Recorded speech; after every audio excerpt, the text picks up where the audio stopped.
Hello everyone. I'm glad to see you on my channel.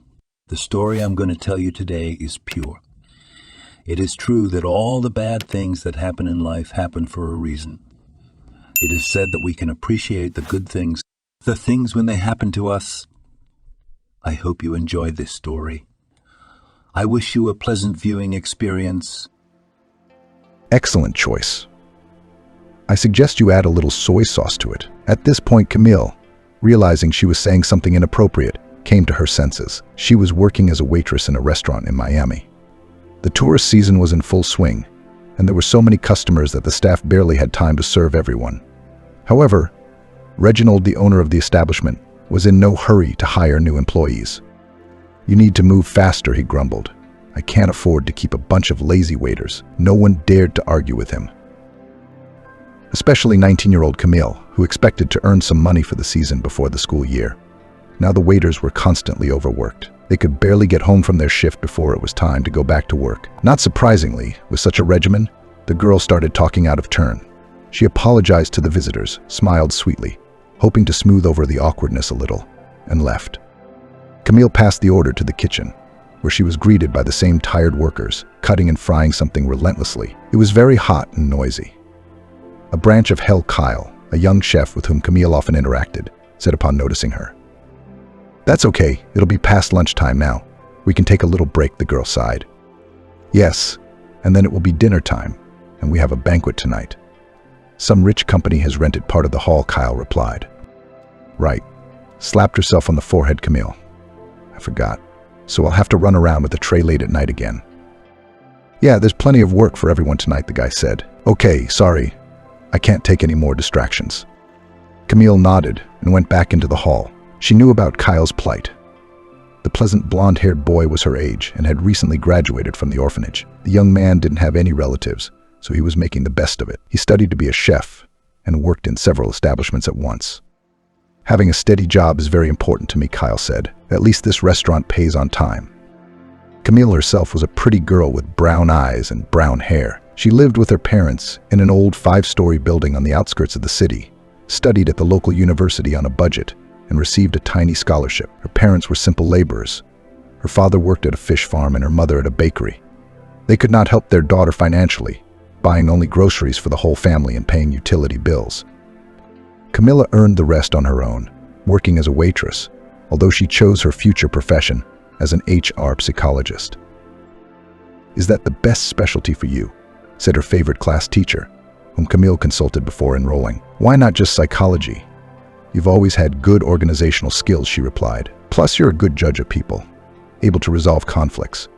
After graduating in this field, you'll be able to work not just as a psychologist, but as a personnel consultant, a business coach. You will have many more opportunities and employment options." Camilla agreed with her teacher and did not regret her choice. Her studies were easy and interesting. She didn't tell anyone in the restaurant that she was a student, not even Kyle, whom she'd befriended right after she'd gotten the job. "I don't want to be treated differently," she explained to him. "I worked at a coffee shop last summer, and as soon as the girls found out I was studying, for some reason they thought I imagined too much about myself. It's weird, I thought a lot of students worked part-time like that." "Yeah, me too," Kyle agreed.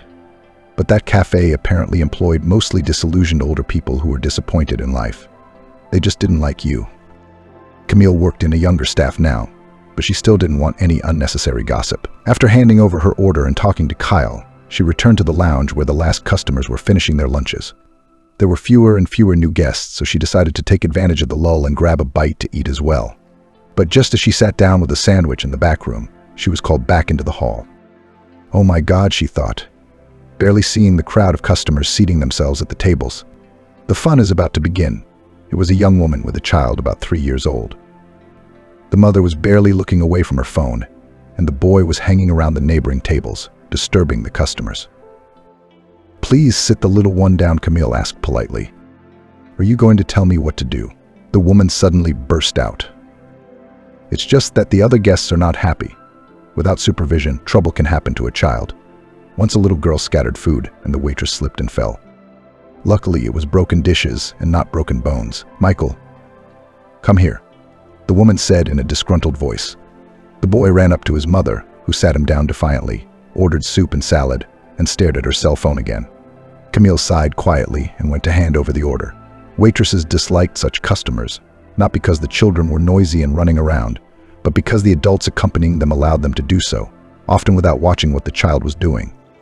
And now, when the girl returned from the kitchen with a tray of food, the boy was nowhere to be seen, and his mother was still studying something on her phone. Had your son gone somewhere? Camille started, but then she felt a jolt from under the table. The girl lost her balance, and a bowl of soup fell from under her nose. It flooded the snow-white tablecloth and began to drip onto the floor. Camille looked down. There stood the very boy who, realizing he was being seen, had stepped under the table. Were you trying to sell me a crooked waitress? The customer's on a roll. You don't see where you're going. I could not see your child under the table, trying to remain calm, replied the future psychologist. I asked you to watch him, and he pushed me. It's a good thing he didn't get in soup on him. I won't pay, said the woman. You see, they've decided to teach me how to raise a child, and they can't train the waiters themselves. Call the manager. Camilla's lips trembled with resentment. She went and told the manager, Tatiana, about the situation, but she only said that the customer is always right. Apologize and say that lunch is on the house, said the manager. But it's her fault. It wasn't me, it was the boy who let things get out of hand from the start, Camilla whispered. If you argue with me, I'll fire you, categorically said a nervous woman in her 40s. Or do you want me to be fired together with you for the company? Because the visitor is dissatisfied. I had to comply. Sometimes she still didn't understand why people held on to jobs at this place, because there were plenty of them in the city of Miami, and here there is only an endless cycle of rudeness from the senior staff to the younger. And also these tricks that the owner of the restaurant made the waiters do. When you give the menu, open it immediately on the page where the expensive dish is, demanded Reginald. Let that be the first thing the customer looks at. When I finish my shift, I'll look for another job, she sobbed. The world didn't end with this restaurant. She did not know yet that this evening spent in this place would change her whole life. Camille tried not to collapse from fatigue, taking another request for additional appetizers and drinks. Girl, bring us some more sausages and wine. Didn't calculate the portions? A merry company, having rented a part of the restaurant hall, was buzzing in the evening. How much more can I get you? Serving banquets was difficult. This time someone completely incompetent took the order. The guests were always lacking something, appetizers or drinks. Waiters were running back and forth. Cooks were preparing additional dishes according to new requests. Despite the air conditioning, the workers were drenched in sweat. Young lady, why don't you sit down with us for a while? A red-haired guy suddenly addressed her, standing up from one of the tables at the banquet. We can't, no way. Camilla smiled with all her might. I can see that you are tired, and we are still pulling you here. I insist. He stood up, took the girl by the elbows, and sat her down on a free chair. I could get fired for this, couldn't I? Whispered the girl, looking at him with pleading eyes. I personally know the owner of the restaurant, winked the guy. I will settle this matter, and right now. He went towards the administration. Camilla obediently remained seated. Her legs were buzzing, so she stretched them forward. In fact, she didn't really care what the owner and manager thought of her behavior. After all, she had decided to look for another job. It's settled, the guy said, coming back. I've asked Reginald to give you half an hour's rest, so let's get acquainted. I'm Christopher. Camille, the girl, smiled. Thank you. It's been a very hard day physically and mentally. And my friends and I are celebrating Brandon's birthday. That's the tall guy at the far table, he pointed in his direction. We're here on vacation with almost everyone from work. Surprised? The guy asked. We're IT guys, as they like to call us in New York, and here we came to bask in your Miami sunshine, which is rare in our city. It's an interesting relationship, Camille said. Here some waiters after a 12-hour shift cannot even look at people on the street, let alone communicate with each other. It's just that we mostly sit at our computers at work, and afterwards, there's no time to get to know anyone, so we make friends as a group. They spent another couple of dozen minutes in pleasant conversation, and Camille went back to work. It was close to 2:00 in the morning when the customers finally began to leave. The girl brought a tray of dirty dishes into the tea room, and on her way back past the kitchen she heard the manager Ashley talking to the cook Kyle. What did you give them for their grocery bill? The woman whispered. Are you stupid? Everything they ordered. I didn't overestimate anything, the guy said confidently. That's right. That's what I'm talking about. Dummy. How many times did they order one or the other? 10 times, at least. They don't pay attention to how much they get, so write down each additional order of 200 grams of food. What? You want me to cheat people? Kyle was outraged. Do you want to keep your job? Do as I say. I'll share it with you. Don't worry. Kyle was silent. Camille didn't realize if he agreed or not. Forge a bill. But I can't let it go, she decided, and told her new acquaintance Christopher everything. He listened attentively to the girl, and his face changed dramatically. He became very serious. Your manager must have forgotten that I know the owner. I'll go talk to him, and she'll be out of a job. I won't say anything about the birthday boy, so as not to spoil the party. I'll take care of the bill myself. He's gone. Camille continued to clear the tables. Soon Christopher returned and thanked the girl. You know, when Reginald called that madam of yours to talk to us, he was amazed at how much we'd been charged. He apologized to me and yelled at the manager. I'm glad it was resolved. I think you can't cheat people so shamelessly. I told Reginald that you told me everything. He asked me to reward you for your honesty. No way. Camille was embarrassed. You shouldn't have. Yes, you did. And I want to thank you with dinner. Can you make it tomorrow? No, I'm working. She shook her head negatively. And the day after tomorrow, too? Camilla laughed. In the season, we rarely take days off. Okay. Then I hope you'll give me your phone number and I'll leave you mine. We'll call the other day and decide when we can meet, but I'll only be here for another 5 days. Okay, Camille agreed. She liked this open, cheerful, and obviously decent guy. Not handsome, but very charming. The customers left. She finished her shift and hailed a cab to go home. A few minutes later, a gray car pulled up to the restaurant entrance. Camille climbed into the back seat, gave the address. A few minutes passed, but the car didn't move. Did something happen? The girl asked. Actually, I'm not a cab driver. A man in his 40s turned to her from the driver's seat. I'm sorry, I must have mixed up the cars from fatigue. Camilla was confused. It's okay, I can give you a ride. I'm just picking up a friend, the driver replied. He called someone. I think you won't mind if I give you a ride. Oh, thanks. I canceled the call then, Camille said.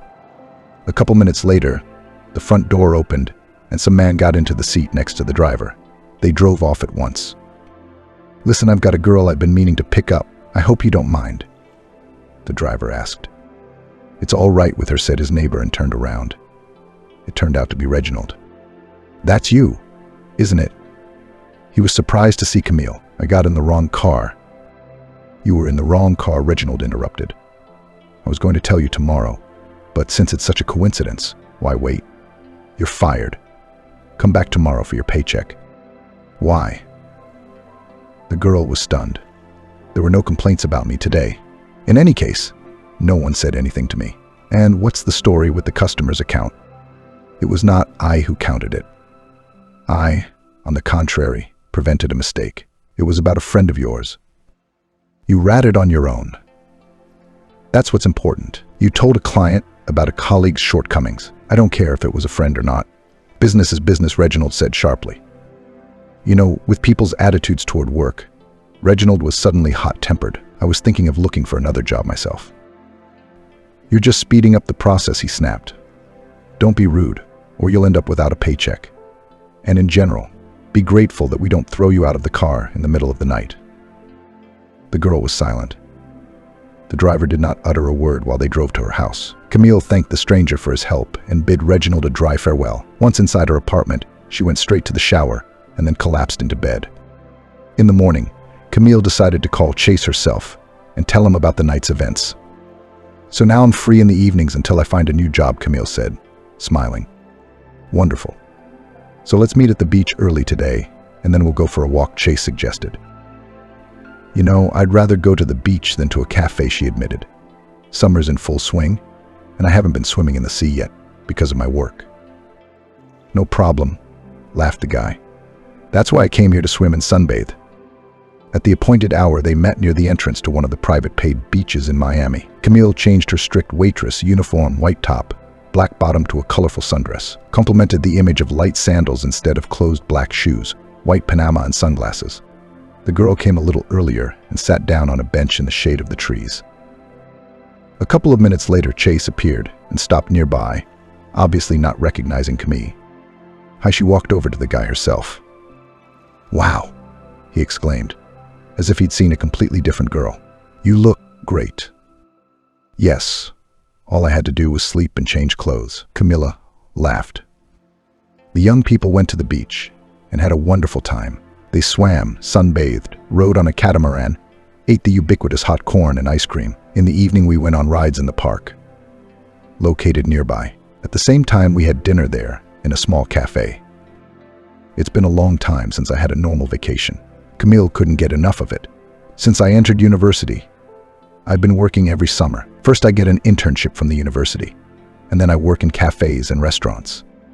"And you study?" The guy was surprised. "I thought waiter was your permanent job." "Oh, no, not at all," smiled at the girl. "I don't plan to run around with a tray for the rest of my life. Although my future profession will also be connected with communication with people." "Did you say you don't have enough time for that?" "Yeah," Chase said. "I spend all my time staring at the monitor, developing all sorts of programs, applications. It's pretty boring, monotonous work, but it's a good income."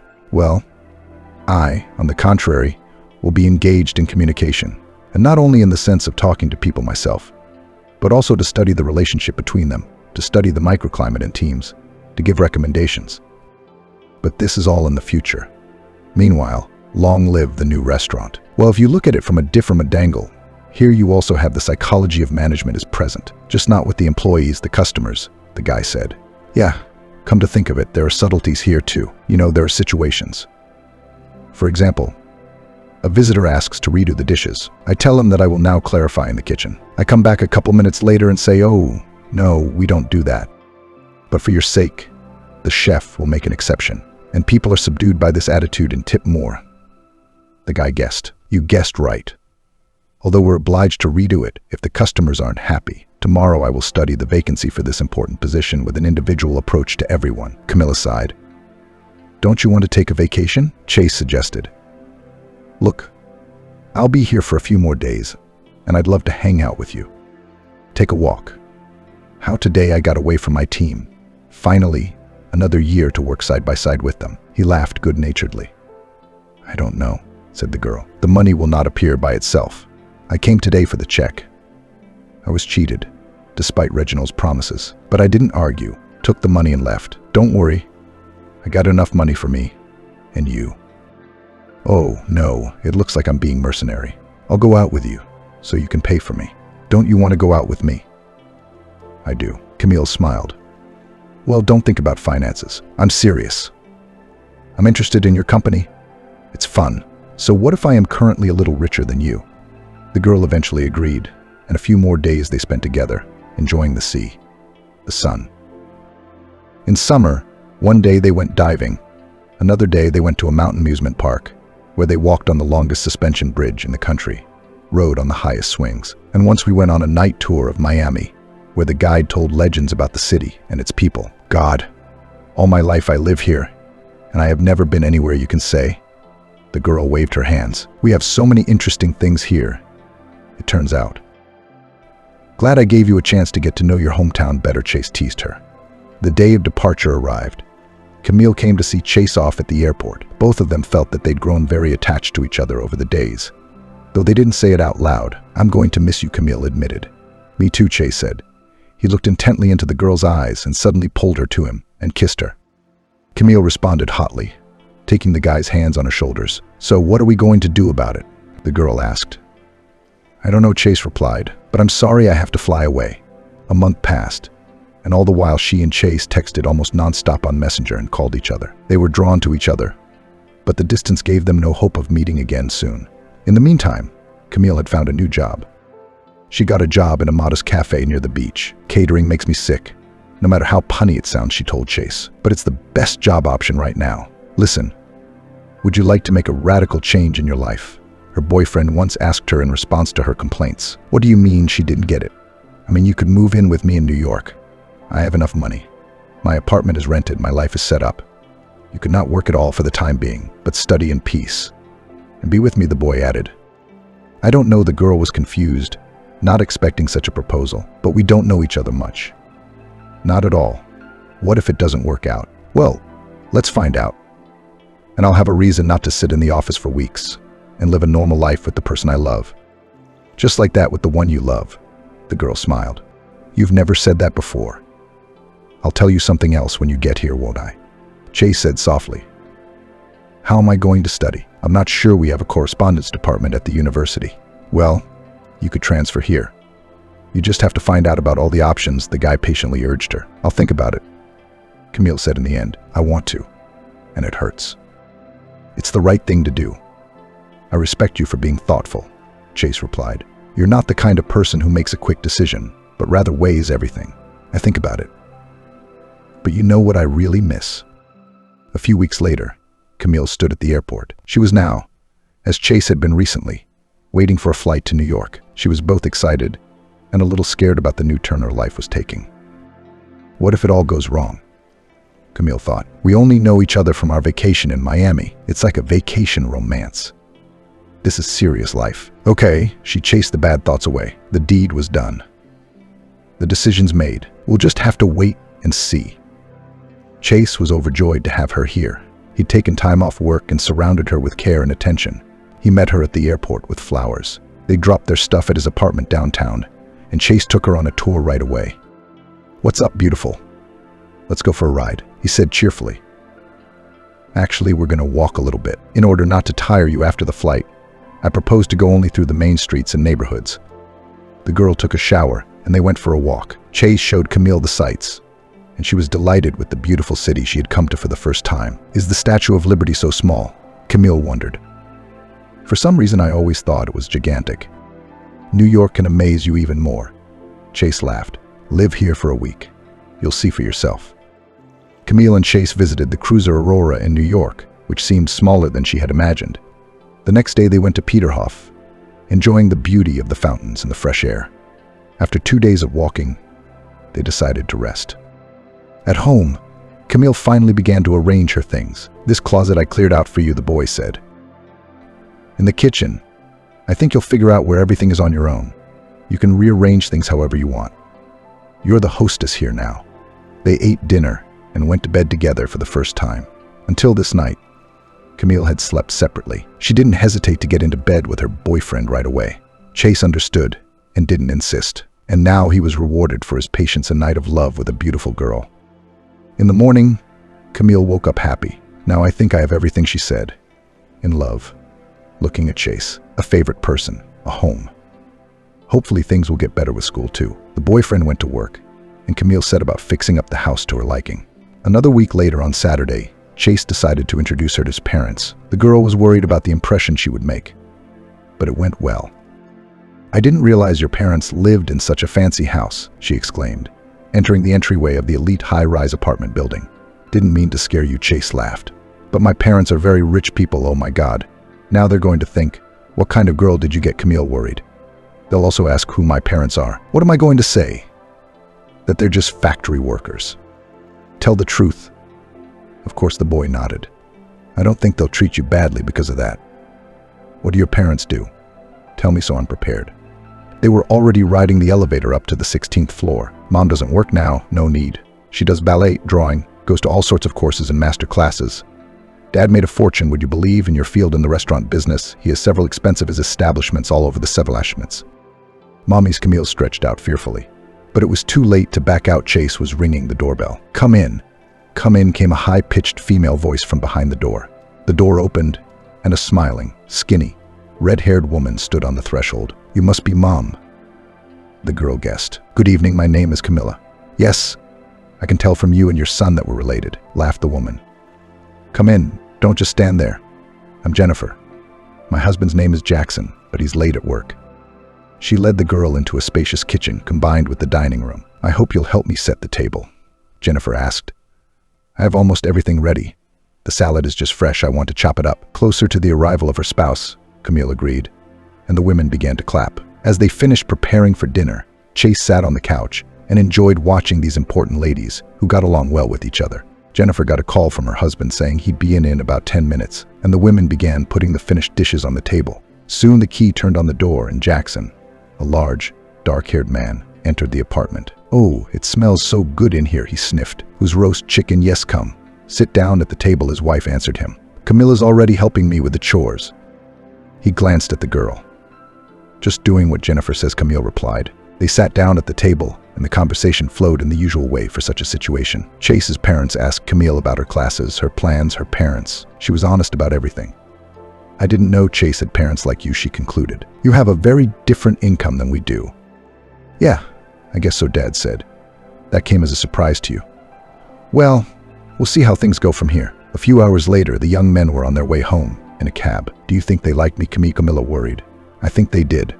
Mom's been good to you. And Dad, he's always like that, a bit wary. A businessman, distrustful, likes to look people over.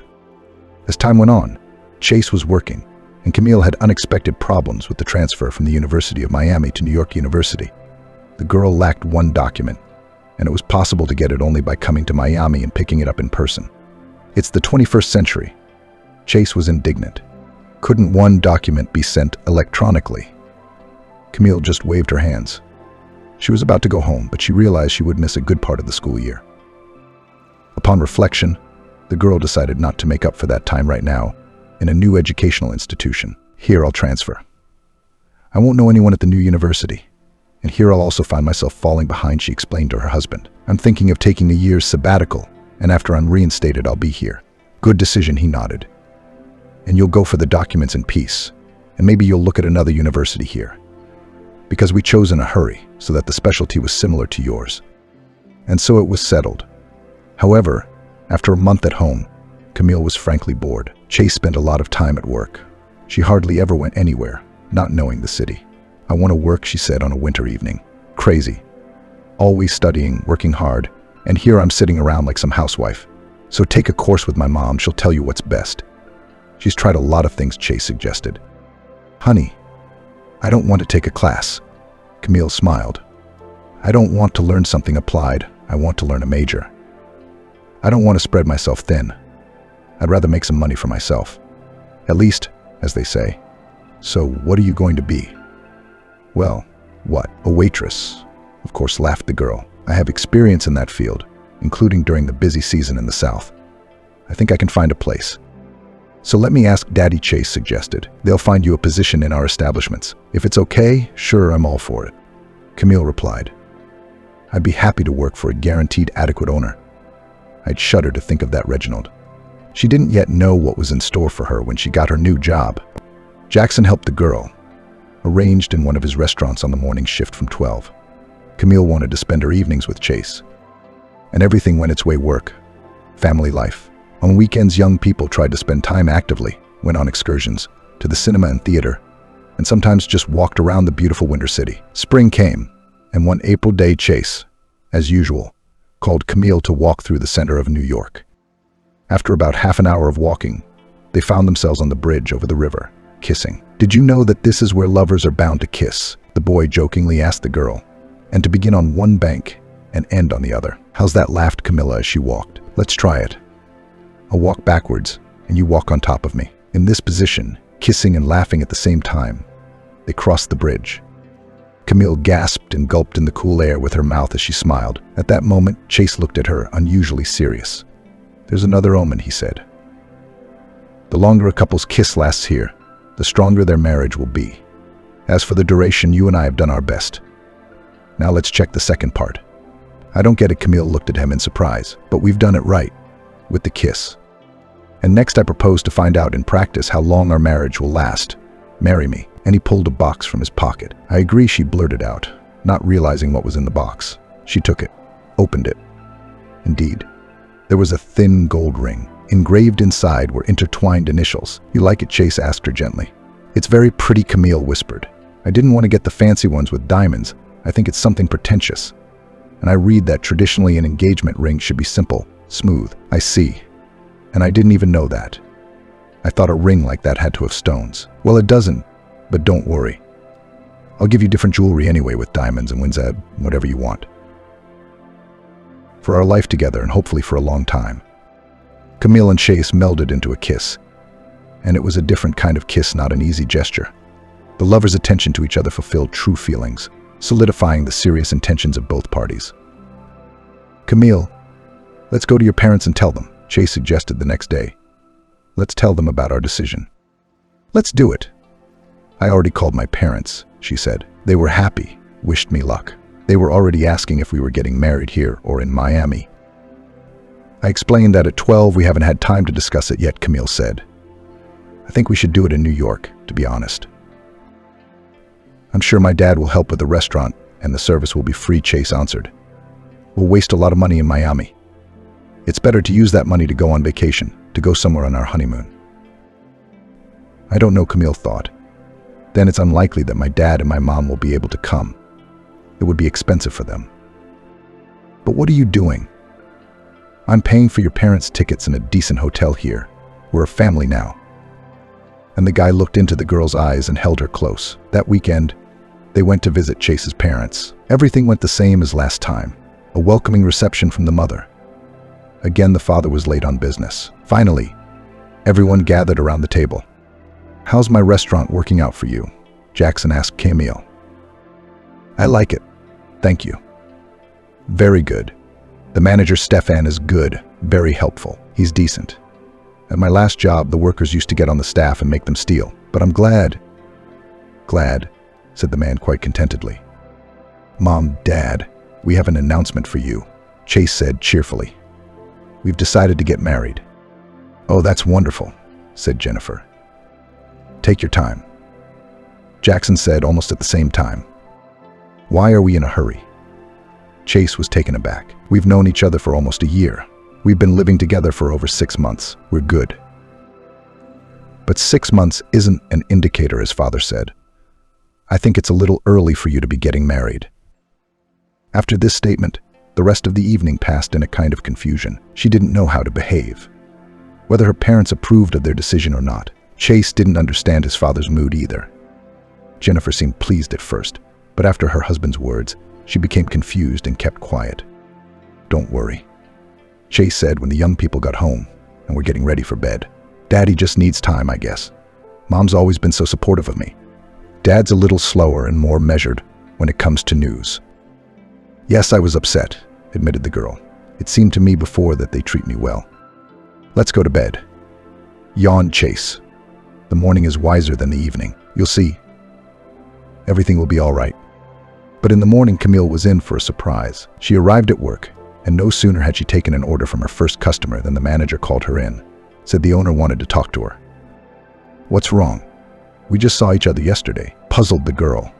Going up to the second floor, where Jackson's office was. God forbid there's something wrong with Chase. She was afraid. The girl walked into the office, and in a leather chair behind the desk sat Chase's father. Have a seat, he mumbled. Did something happen? The girl asked in surprise, sinking into the chair across from him. Well, what are you, fool? Course, Jackson suddenly replied rudely. My boy is portraying my holy simplicity. What are you talking about? About your wedding. Worked quickly, even praised. A waitress from Miami came from the dirt to the Dukes, and she's gone straight to the ladies. I'm learning, mumbled the girl, deciding for some reason to specify that she was not just a waitress. I see how you study, and you got a job. Now I realize that it's just a diversion, so as not to sit on my wife's neck before the time, not to scare her off. You're putting a price on yourself, Phil. Of course, you don't look like the kind of guy who'd have girls hanging all over him. Is that what you're using? Are you implying that I'm marrying him out of convenience? The girl finally found her voice. I didn't even know your family was so rich. Chase told me about it when I first came to visit. Yeah, and you couldn't look it up on the internet, could you? The man said mockingly. Well, I don't have time to embarrass you. Anyway, here's my proposal. Camille, a young girl, was sitting in the office of a wealthy businessman, Jackson, the father of her fiancé, Chase. Jackson had made her an unusual offer to give up her marriage to his son for $5 million. I give you $5 million, you give up the wedding and disappear in an unknown direction, Jackson said gruffly. I don't agree. I love Chase, Camille said firmly. You're asking for trouble. I could put you in jail. I have connections everywhere, Jackson said threateningly. What have I done to you? You don't know me at all, Camille exclaimed, sensing her interlocutor's distrust. Jackson waved his hand. All right, think about my proposal for the rest of the week, and let me know your decision. Camille left the office, dumbfounded by what had happened. Everything was going so well, and now her fiancé's father was offering money to make her disappear. The girl did not know what to do. Her first thought was to call Chase and tell him, but she quickly dismissed it, not wanting to fight with her fiancé without solid proof. Suddenly, Camille came up with a cunning plan. She turned on the recorder in her phone, put it in her skirt pocket, and returned to the study, intending to record Jackson's conversation. As she approached the door, she heard voices and stopped. "Do you know anything about video equipment?" Jackson asked his acquaintance. "I need to install a hidden camera in my office and have access to the recording." "We'll do it," the man replied. "What's the catch?" "A girl is attached to my son, wants money, has already set him up for a wedding. I offered her $5 million to leave, but I'm not going to give it to her. I want to record her consent on camera and show my son how greedy she is." Camille backed away from the door with indignation. Jackson was going to trick her and Chase. Listening to the tape, the girl smiled contentedly. The sound was good, the words intelligible. She walked into Jackson's office. "Without further ado, I accept your offer. Meet me in 3 days on neutral ground, and you'll hand over the money." "No neutral ground, I'll give it to you here," Jackson objected. "And why 3 days from now? Let's do it tomorrow." "I'm surprised you can raise the money so quickly," Camille replied quietly, knowing he wasn't planning to pay. "I'm not a beggar. I'll find the money right away," Jackson said. "You'll get it and disappear." "You must not love your son to want to separate us," Camille said seriously. "I need time to get Chase ready, to come up with a reason to split up, to pack. With that money, you can update your closet for the rest of your life," Jackson exclaimed with a note of respect. "You're not as simple as you look. You know, okay? I'll see you Friday." "I'll meet you here then." She walked out and smiled. It was all part of her plan. On the appointed day, she went back to Jackson's office. On his desk was a tattered brown leather bag. "Here's the money." The man opened it. Indeed, there were thick wads of bills inside. Camille decided to take the initiative before he realized it. "No way," she smiled sweetly. "No cash. You gave it to me and you'll take it back. No witnesses, or you'll accuse me of grand theft." "I beg your pardon." Jackson was surprised. "We live in the XC century. Put it on the card. That way it will be seen that everything was done voluntarily." The man hesitated. "But there's nothing stopping you from doing it at your insistence. We do not meet somewhere where there is no internet. And in your office, transfers are instantaneous nowadays, and it is possible not to transfer the whole amount. By the way, I'm sure you have $1 million in your account. Give it to me." "I don't have $1 million," said the man. "I withdrew it all in cash." "Don't lie to me, Jackson. You're not giving away all your savings." "All right, $500,000 will do. You can afford that much." "To hell with you," the man said. "Give me the account number." Camille smiled and handed him a piece of paper. He opened internet banking on his laptop, typed in the required amount, and then turned the monitor to the girl to make sure.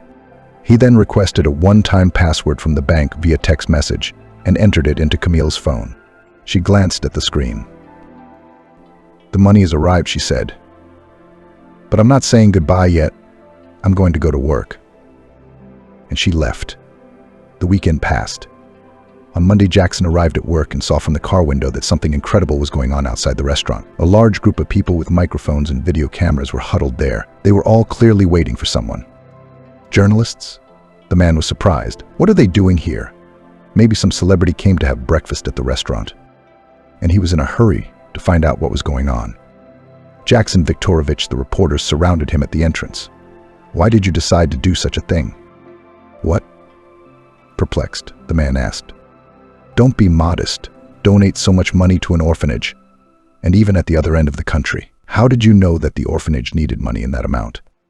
"All comments afterwards," the man said.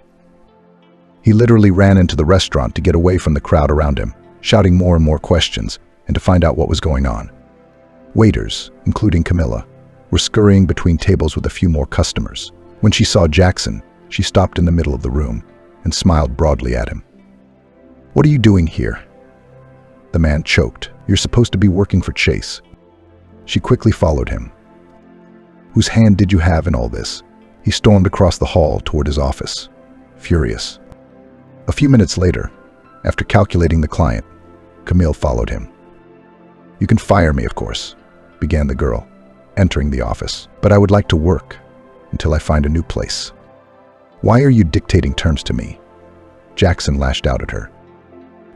Because I can, Camilla smiled. Don't you know what surprise lies ahead of you? Explain to me what happened, the man said, almost politely, realizing that a scandal was not going to do any good. I just gave you the account number of the orphanage so you could transfer the money. The electronic check does not indicate the name of the recipient. You didn't even know it, nor my middle name, which is displayed in full.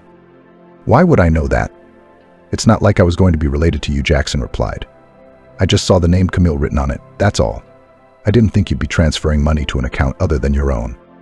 Because it's simple, the girl replied. We have the same name as the director of the orphanage, on which the charity account is opened. So why Miami? You're from there, but not from the orphanage, right? A good friend of mine was there. He gave me the account number, and Camille remembered how the first thing she'd done, after Jackson's threats, had been to call Kyle, the chef at the Miami restaurant where she'd worked. I need help, she said, and quickly explained her devious plan. You're a genius. You can't think of anything like that. The guy laughed. Of course, I will gladly help you. Now I'll just find out from the director of the orphanage what account number is relevant now, and that's how you help the orphanage. Thank you so much for your generosity, Camille told Jackson now. Kyle was in touch with the director, and as soon as the money arrived, he texted me. It was almost instantaneous. You didn't suspect anything. Okay. The hell with the money, Jackson said. But you're sneaky. Did they know I was recording? I was making a video. How are you taking money from me? I'm going to show this to my son so he knows you bought it. You were willing to trade him for $1 million? Show it to him, Camille smiled. And what will he see? That the father of the bride does charity work? You even turned the monitor towards me. You can see which account the money's going into. Jackson's eyes slammed shut. It was obvious that he was confused, for his last argument had been worthless. And words, the girl continued. I was very careful at the time. I chose them very carefully. Just in case you made an audio recording of your speech. Verbatim, I do not remember. But it without context will clearly be unclear to whom and why you transfer money. Well, you sure do, said the man. Okay, tell me what you need to get behind your son. I love Chase very much, Camille replied, and I don't want anything in return or in addition to him. Oh, don't be so pompous, Jackson said cynically. Everything and everyone is bought and sold. Not me, the girl said firmly. And by the way, if you find something favorable for you in that recording of our conversation and decide to show it to Chase, keep in mind that I heard your conversation with that uncle you asked to set up the camera and recorded it. How you want to embarrass me without even giving me money. At that, Jackson's face was driving while listening to this speech. It looked like the man was about to have a heart attack. And for your greed, I decided to punish you additionally, Camille said. More to come. And the girl turned and left. A few days later, Jackson found out how exquisitely Camille had taken her revenge on him. The month was ending, and suddenly his card began to automatically deduct amounts and go to different account numbers. The man did not understand anything and called a security specialist from the bank to consult. Jackson Viktorovich, he said, having studied the information on his phone and laptop. You just signed up for monthly charitable transfers. What does it mean?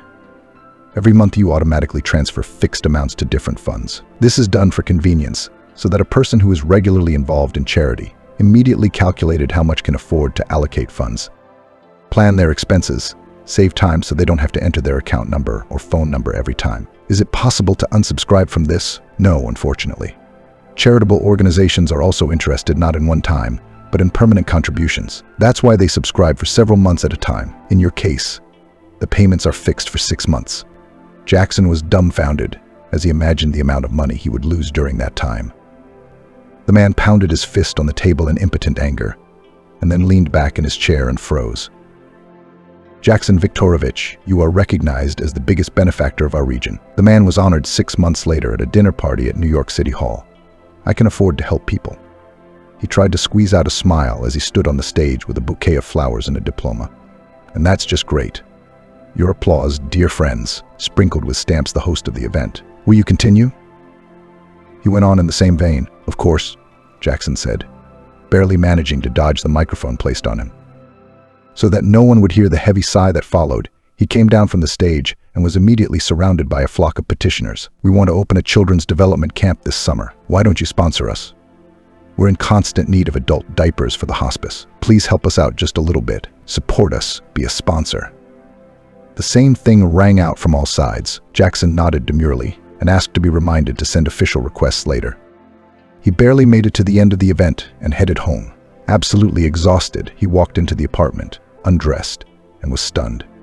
Jennifer was sitting in front of the TV in the living room, along with Chase and Tanya. "Hello, long time no see."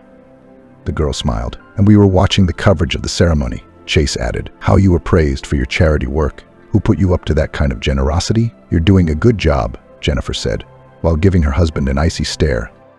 On the last day of December, Chase and Camille were running around the stores, through snowy New York City, rushing to buy gifts. "Don't panic. I've thought of everything Camille was saying. We'll buy your mom a set of spice jars. She's been complaining that she's got everything in different packaging, all mixed up on 3 shelves. I saw such a stand, on which a lot of jars. You can attach a ladder. It's very convenient and looks good." Okay, Chase waved her off. "That's your lady business. What do you have in mind for Daddy?" "Well, I can't help but be sarcastic about him," the girl giggled. "He's downright guilt-ridden lately. He's like silk." "Just kidding. I'm thinking of getting him a nice purse for his money and cards. He's got everything in his pockets, purses and bags. And we'll also run to a Chinese store and buy him an amulet to attract money," the guy joked. "But we've made his fortune in charity," smiled the girl. "Okay, let's hurry up. Our parents are expecting us by 6. There's hardly any time left. We won't make it in time," Camille muttered. "Why did you have to leave everything to the last day? I told you to buy in advance." "Well, when in advance? I was working. It's the end of the year, we're traditionally busy. And you didn't want to order from online stores. Said it was better to choose personally with love, sold to invest," replied Chase. "We're fighting just like spouses with years of experience," the girl suddenly laughed. "Yeah," the guy chuckled as well. "Future wives, hold your horses for another month, and we can bicker with full authority." Camille took his hand and paused. "We'll have the best family ever, where everyone's always honest, where they don't dig a hole for the other.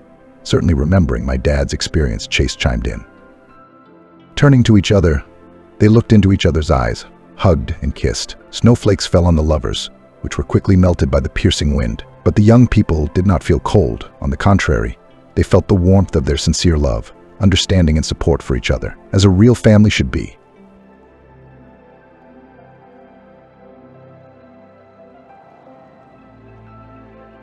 The silence of the night was already gone. The sky was gradually brightening, and the sunflowers in the fields after a night's sleep looked strictly to the east, waiting for the first rays of the sun. Somewhere in the distance could be heard the buzzing of bees, which were beginning to gather nectar early in the morning. A rooster crowed loudly under the window. That's what a country morning is like. Emily slept soundly on her down feather bed and dreamed colorful dreams. Her brother Jason began to nudge her in the side. "Emily, get up. It's our turn to herd the cows today. Ethan and Michael have already gone fishing with Dad, and Mom told us to go herding. She's been working in the yard for a long time. She's about to start cursing. Come on, Emily, get up." Lips of the girl stretched sweetly, wiped her eyes, and jumped out of bed. They went barefoot to the kitchen and washed up. Emily took a sip of steamed milk and ate a fresh bun. How flavorful it was with a crispy crust. Mom had done her best. Her brother had already prepared a backpack of food, brought Daisy's cow out of the barn, and they headed for the pasture. Emily was very fond of Daisy. The cow was white with big horns and very cut. She could easily milk her herself. It was worth stroking her side and saying affectionate words, and the cow obeyed unconditionally. Milk Daisy gave so tasty, just sweet. But not everyone in the herd was so docile. Emily was afraid of Betsy. That cow had a temper. She was the hardest cow to corral. She was always trying to break away from the herd and go her own way. She could even kick it painfully. Still, she liked the village very much. She and Jason lay on the grass in the meadow. While the cows grazed and rested, they breathed in the scent of meadow flowers and looked at the passing clouds, thinking up names for them. They bathed in the river, splashing merrily on the cows. And they snorted unhappily when they went to the watering place. And what an appetite in nature! It seemed that there was nothing tastier than black bread with slices of homemade lard and fresh tomato, and green onions to top it off. She ate sour, unripe apples from an abandoned orchard or peas from a farmer's field, picked on the sly. By evening, the herd would return to the outskirts, and the cows would be picked off on the way by their owners. Emily laughed with her brother and threw burdock at him. He was angry, trying to pull the thorns out of his unruly curls. Work was going on in the yard. Dad was carrying heavy buckets and watering the beds. Mom was cooking dinner. Ethan and Michael were cleaning the fish they'd caught and drying the tackle. They untangled them and hung them on the fence. Mom saw her shepherds, hugged them, and gave them their next assignment. "You're back. Well done. Help set the table in the gazebo. Daughter, Kvason Kavas is in the cellar. Bring it, pour it on plates, take the sour cream, and cut the bread. Let's get a move on. Everybody's hungry." And then the whole Johnson family sat down to dinner. There were 6 of them. Mother, father, and 4 children. 3 boys and 1 youngest daughter, Emily. The father loved the girl very much, in some special way. When she was small, he often circled her, rode her on his back, and tickled her with his whiskers. They served their family, although they had many children, but was considered exemplary. The parents kept a large farm. Father worked on a combine harvester. Everyone worked like bees. The older brothers also adored the little sister, never offended, on the contrary, forgave even frank pranks. So her carefree childhood flew by in the vast countryside. School was very far away. Altogether walked 6 miles. But that didn't bother the children. All along the way they dabbled. In winter they played snowballs, and in spring and fall they were sure to measure the depth of puddles with rubber boots. Soon the older brothers flew away from their parents' nest. Ethan got married and moved far away. Michael was drafted into the army. Only Jason and Emily remained. The boy decided to stay in the village and follow in his father's footsteps to become a tractor driver. He had already looked for a bride from the local girls and was looking after her. Emily also already met with a guy from a neighboring village. Parents already thought that the children would get married and everything would go like people.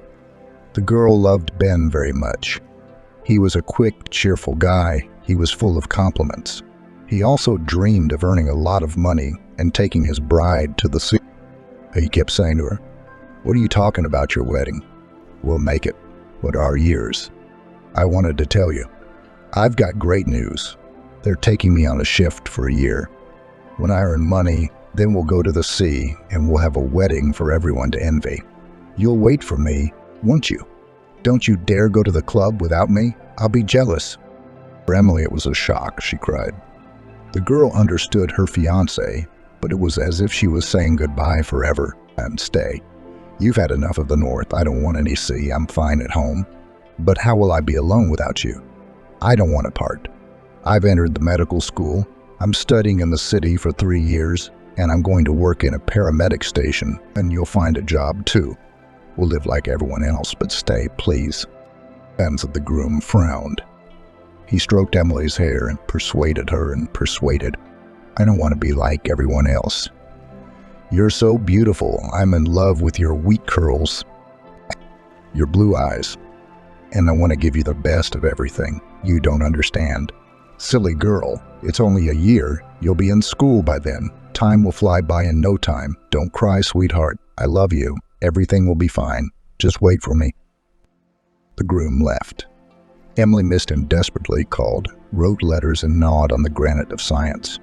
But that year was hard for their family, as if someone had put a curse on them. Father suddenly began to give up sharply, tired and more often held onto his heart. But he was stubborn. Like all men, he wouldn't give in to any entreaties from the family and got angry when Mom and Emily tried to persuade him to go to the hospital. So they missed the time.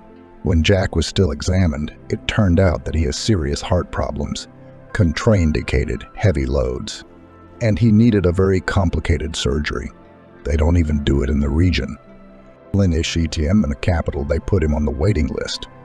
But time passed, and Jack got worse and worse. Now all the household chores fell on his mother's shoulders. Jason helped, of course, but it was still hard. It took a lot of money to pay for Dad's medicine. Emily helped as much as she could. She gave every penny of her scholarship to her mom. But what kind of money is that? Ben was on the phone telling her to hang in there. When I get back, I'll help my future father-in-law with his surgery. Emily was faithful to her fiancé and counted the days until he arrived. She didn't even look at other guys, though she was a good-looking girl, beautiful. A lot of guys were looking at her, but that wasn't all. Soon there was another terrible grief. Her fiancé, Ben, tragically died on watch. From a height, fell off. The girl, completely blackened with grief, lost weight, all pining and crying. Her hands were completely down. All her hopes for marriage, for a happy family, instantly collapsed. And then she decided to quit her studies and go to the city. She had to look for a job and help her family. She decided that by all means she would raise the necessary amount. Her mom didn't discourage her. She saw that her daughter was not herself. She couldn't recover from Ben's death. So she packed her a bag for the road and said, "Go, my daughter. Maybe it's for the best. A change of scenery.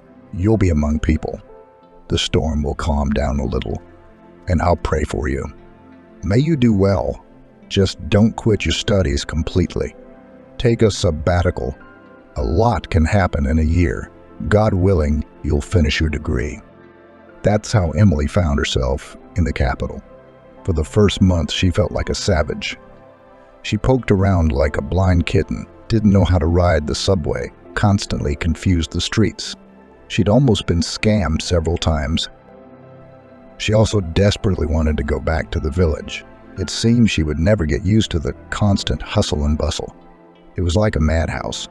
Crowds of people going back and forth in an endless stream, traffic jams, buses packed to capacity.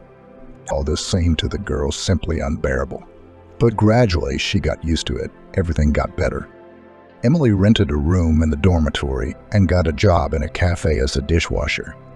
At first they looked at her, they thought, young girl will not stand, will not last long. The work was very hard. Mountains of dishes, it seemed, never ended. She was spinning like a madwoman. And by the end of the shift, she was literally falling off her feet. The bosses, however, praised her, wrote bonuses, and called her a good girl. Soon relations in the team improved. She made friends with the cook and waitress. She was already considered her own. And the women in the kitchen kept saying that you need to organize a personal life and look for a groom while young. Emily realized it herself, but there was no free time at all. On a day off, she just wanted to sleep and not get up so that her body rested at least a little. She went home a couple times a month to help her mom. She managed to save a little bit of money and took it home to the general piggy bank for my dad. One day everything changed. She tried to withdraw money from an ATM, but the card jammed and was stuck there. Emily immediately started to panic because all her money was there. And then she heard a nice man's voice from behind. "Young lady, can I help you?" She saw that it was a young, handsome guy and immediately got excited. "Yes, help, please. Look at this. He ate my card, the bastard. I don't know what to do." The guy immediately pressed the cancel button, typed in the combination of numbers, and, oh miracle, the ATM produced the card. Emily's joy was unbounded. She exhaled. "Phew, thank you so much. I'll know how cleverly you did it." Blind man smiles. There was a similar case. The bank staff taught me how to do it later. "My name is Kevin, by the way. What's yours? And let's use your first name. I mean, we're practically the same age. Why don't we grab a coffee, since we met so unexpectedly? Are you a student? Studying?" The girl blushed. She was pleased with such attention from the guy. She liked him a lot, so she introduced herself. "Let's go on you. I'm Emily. Unfortunately, I don't study. I had to quit for now. My family has difficulties. I'm a dishwasher at the cafe. Can I get a coffee? I'm hungry after my shift." And that's how they met. It turned out that Kevin had also recently graduated from university and was now getting into his father's business. But he didn't like it at all. The guy complained, "My parents don't hear me at all. I've loved music since childhood. I graduated from music school on guitar. I play well. I even sang in a youth group. We always had a full house at our shows. I would like to continue to be involved in music, to find myself in creativity. To my dad's like a tank. Take the economist's side and study. Now they drag me to his office as a manager. So far, I do not like it at all. It's not my thing, and that's it. I put up with it for now because I haven't gotten back on my feet yet, and then we'll see. Emily grinned bitterly. You and me, Kevin, we're kind of alike in some ways. Do you think I'm excited about scrubbing dishes and cleaning pots and pans like Cinderella all day long? I went to medical school for 2 years. I loved it. I learned how to give injections and IVs. I was the best at injecting into a vein. But my dad he needed an operation, and then my fiance died. So now I have to work hard. I help my mom, but I believe that I will definitely raise money for my dad's surgery and I will recover. I'll become a medic. Kevin marvels. You're good, you're stubborn, you're not afraid of hardship, climb it all by yourself. I respect that. I was luckier. My dad got me a place. I already have my own corner. My parents give me a little extra money too, for what it's worth. You know what, Emily? I'm going to see a rock band this weekend. You want to come? I'd love the company. So Emily and Kevin became friends, and then they started dating. But that wasn't all the change. One day, as usual, at the end of the shift, the girl went to take out a huge bucket of leftovers, which she collected from the plates, and saw some vagrant hanging around the tank trying to find food. It shocked the girl so much. She timidly says, "Excuse me, I need to throw out the garbage." The girl turned around and both of them froze. It was Emily's classmate, Olivia, the most talented girl in the entire state. She had been singing and participating in all kinds of competitions and concerts since she was a little girl. And then she won a grant to study at the conservatory in the capital. She had a great future ahead of her. Olivia, it's you, I can't believe it. What happened to you? How are you here? Why are you wandering around? Her friend felt ashamed and embarrassed. She replied, I don't know what to tell you, Emily. Everything was like a fairy tale. I was studying at the conservatory. I had a good scholarship and I was happy. But I guess I got a little cocky and relaxed. I got involved with a Bohemian company. It seems all decent social receptions. The right people, young rich men, expensive champagne river. That's how unnoticeably and slid to the bottom. Began to get drunk as a drink, sleep through classes, look bad. Eventually I was expelled. Who needs a star pupil? And then I was abused. I was drunk, being mocked by those damn rich people. So I broke down, didn't care about myself or anything else. I'm disgusted with myself. I lived in my father's apartment after my parents divorced, but he couldn't take it. He died. I drove him crazy with my antics. Anyway, before I knew it, I was at the bottom of the barrel. I collect bottles and tin cans and give them away so I can pay the rent, and sometimes I have to eat out of the tanks. People often throw away sausage and normal bread. Do you have something to eat in your bucket? Can I see it? Emily shrieked. No, wait, I'm going to take my lunch out for you to eat now. I never ate it. We have free meals for employees. Sit on the bench. Just a minute, don't. Emily rushed back, bagged her lunch. More bread. She bought a couple of pastries at the register and went out again. Olivia sat there with her head down. She wasn't going anywhere. Thank accepted the food and gave thanks. Thank you, Emily. I have enough for 2 days now. I won't distract you, I'll run. Emily suddenly touched her hand and was horrified.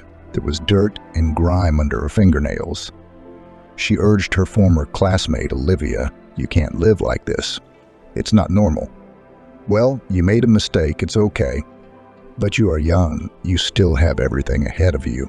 You can't dwell on your failures, get over it, forget it, and start living from scratch. You're a smart girl. I remember how you were. You were the fastest at writing essays. You just need to clean yourself up and get a job and everything will work out. You'll see. I'll help you as much as I can. We can do it together. Oh, come on, girlfriend. I'm not going to have anything. I'll go and thank you for everything. Emily didn't give up and shouted. Well, you come again. I'll save your food for you. Don't be shy. I'm not sorry. Think about what I said. Everything can be changed if you want to. A week passed. Emily worked diligently, slowly putting away untouched vegetables or fruit from the plates on the sink, and kept looking out the window. Olivia's tragic fate never left her mind. Emily sincerely wanted to help her through it. Finally, on Sunday, Olivia came in again, sat on the same bench, and just sat there. Emily saw her through the window, ran out, took out a whole bag of food, and said cheerfully, "Hi, how are you? This is for you, all fresh. Eat your food." "I'm sorry, Olivia, I don't have a lot of time today. There's a banquet in the ballroom and there's a lot of dishes. I've got to run." "Emily, I've been thinking, I'm really sick of living like a dog. I've gone downhill. It's embarrassing. I haven't even had a drink in a week. Honestly, it's been so disgusting. But I got through it. I didn't fall off the wagon. I want to try again. But do you know where I can find a job? I've never done anything in my life except music." Emily replied, "Well, I can talk to the bosses. Our janitor is retiring. Maybe they'll hire you. But I warn you, the work is hard, dirty. If you're lazy or drink, you'll be kicked out in no time." Olivia nodded cheerfully. "I'll do anything. I'll work like a horse. I don't want to drink and starve anymore. Thank you. I'll come back tomorrow with the paperwork then.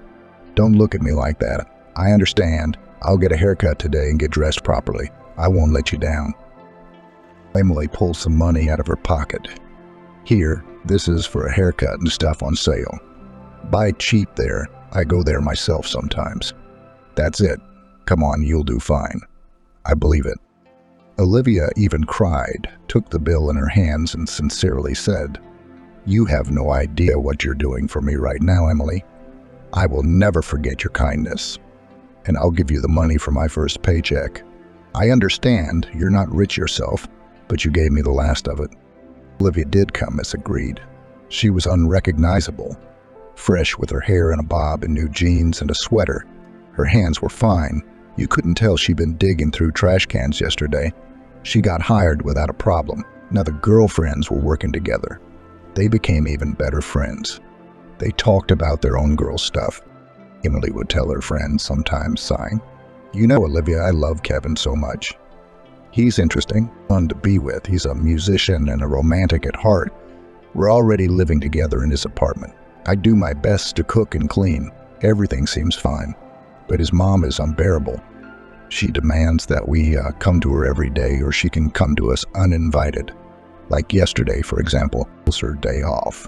Kevin and I decided not to get up early to go to bed. What's the big deal? Well, at 8:0 sharp, the key turns and his mom walks in, and it starts. Aren't you ashamed to sleep until lunchtime? And my son's breakfast isn't ready. Opens the fridge and starts nagging me again. Emily, what kind of soup is this? What is it with? You, it's gross. My son actually has a sensitive stomach. He's used to eating a healthy diet. I teach you, but it's no use. I try to object, saying, why don't you come out and would at least get dressed? You could have called and told me you were coming. It's chicken soup, it's fine. Kevin liked it, by the way. Right, honey? I expect my fiancé to stand up to my mother and stand up for me. But he just whispers fearfully, Emily, don't fight with your mom. She wants what's best for you. And it's like this every time. I can't take it anymore. I can see that his mom doesn't like me at all. She's ready to eat me alive. How could she? I'm a country girl from a large family, no education, and a dishwasher, the whole package. And they're all businessmen friends, so I'm no match for them. Kevin is soft and kind, but I think he's a little too much. Sometimes I don't think I can take it much longer. Olivia shook her head. Yeah, trouble, of course. But the most important thing is that you love each other. And to get his mother off your back, you need to get a quickie marriage. Then you will have your own rights in the family. It's one thing to be your son's fiancé. Today you are and tomorrow you won't be. It's quite another to be a wife. Emily thought, you're right. I'll talk to Kevin about it. We've been dating and living together for almost a year now. It's time to start a family. Maybe then his mom will get over it and stop bugging me. That evening, Emily talked to her lover. He agreed that it was time for them to think about marriage, but somehow very uncertain. To tell the truth, Emily herself, somewhere in the depths of her soul, felt that lately their feelings had cooled a little because of the constant quarrels and misunderstandings. Still, they were different people. He was an indecisive dreamer, also very much influenced by his parents, and she needed a man with a strong character who would be a reliable support. And his mom was always pushing her son, especially after she found out that the wedding was imminent. She gave Kevin a real scandal with threats. "So, son, I love you very much, of course. Your father and I do everything for you, you know that. But my patience has come to an end. My father and I have consulted, and we've decided this. If you marry that hillbilly, you'll have to rely on your own strength. We'll take away your money. You'll have to move out of your apartment. You really want to work hard to support yourself with your waitress and her family, then go ahead. You think I don't know that she takes home almost all of her paycheck for her daddy's surgery? That's bullshit. She just decided to sit on your neck and live off you. I mean, why does she insist on getting married? Think about it. Why should you take on such a burden? Why don't you give it all up, you silly girl? Your father will give you a vacation, fly abroad, rest, relax, and then meet a normal girl of our circle so that you won't be ashamed to face people. Did you hear me? Think hard, son. And you know I'll never accept that waitress. It's not going to go well with her." Kevin really began to wonder if he really wanted this wedding that badly. Yes, at first he was very much in love with Emily. It seemed like they were made for each other. Their dates were so easy, so fun. It seemed like life would be the same.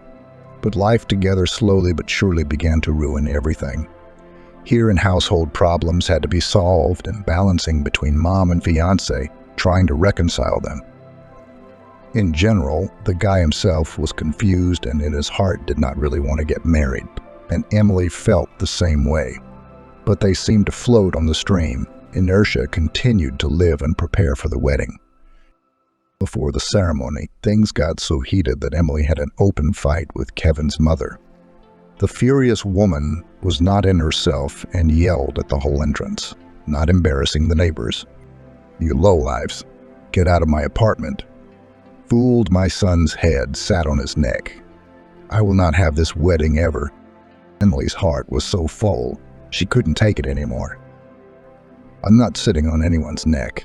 I'm working. In fact, you're getting sick of your apartment. As soon as Kevin gets home from work, I'll talk to him and we'll move into a rental. And you don't get to decide whether we get married or not. I am so sick of you guys." That's in the evening. She was also arguing with her fiancé. Kevin, as usual, was cowardly and didn't want to move out. Comfort was very important to him. The bride was sobbing and hysterical. "How are we going to live with you here? Say, your mother torments me 24 hours a day, and you watch all this and keep silent. Is this, in your opinion, a family? Maybe you've changed your mind about getting married, because my mom doesn't want me to. God, I'm shaking. Even my head is splitting. I don't want to get married." The guy saw that the bride was really unwell and put his palm on her forehead. It was on fire. "You have a fever. Here, take a thermometer to measure it. You must be sick. That's all we need."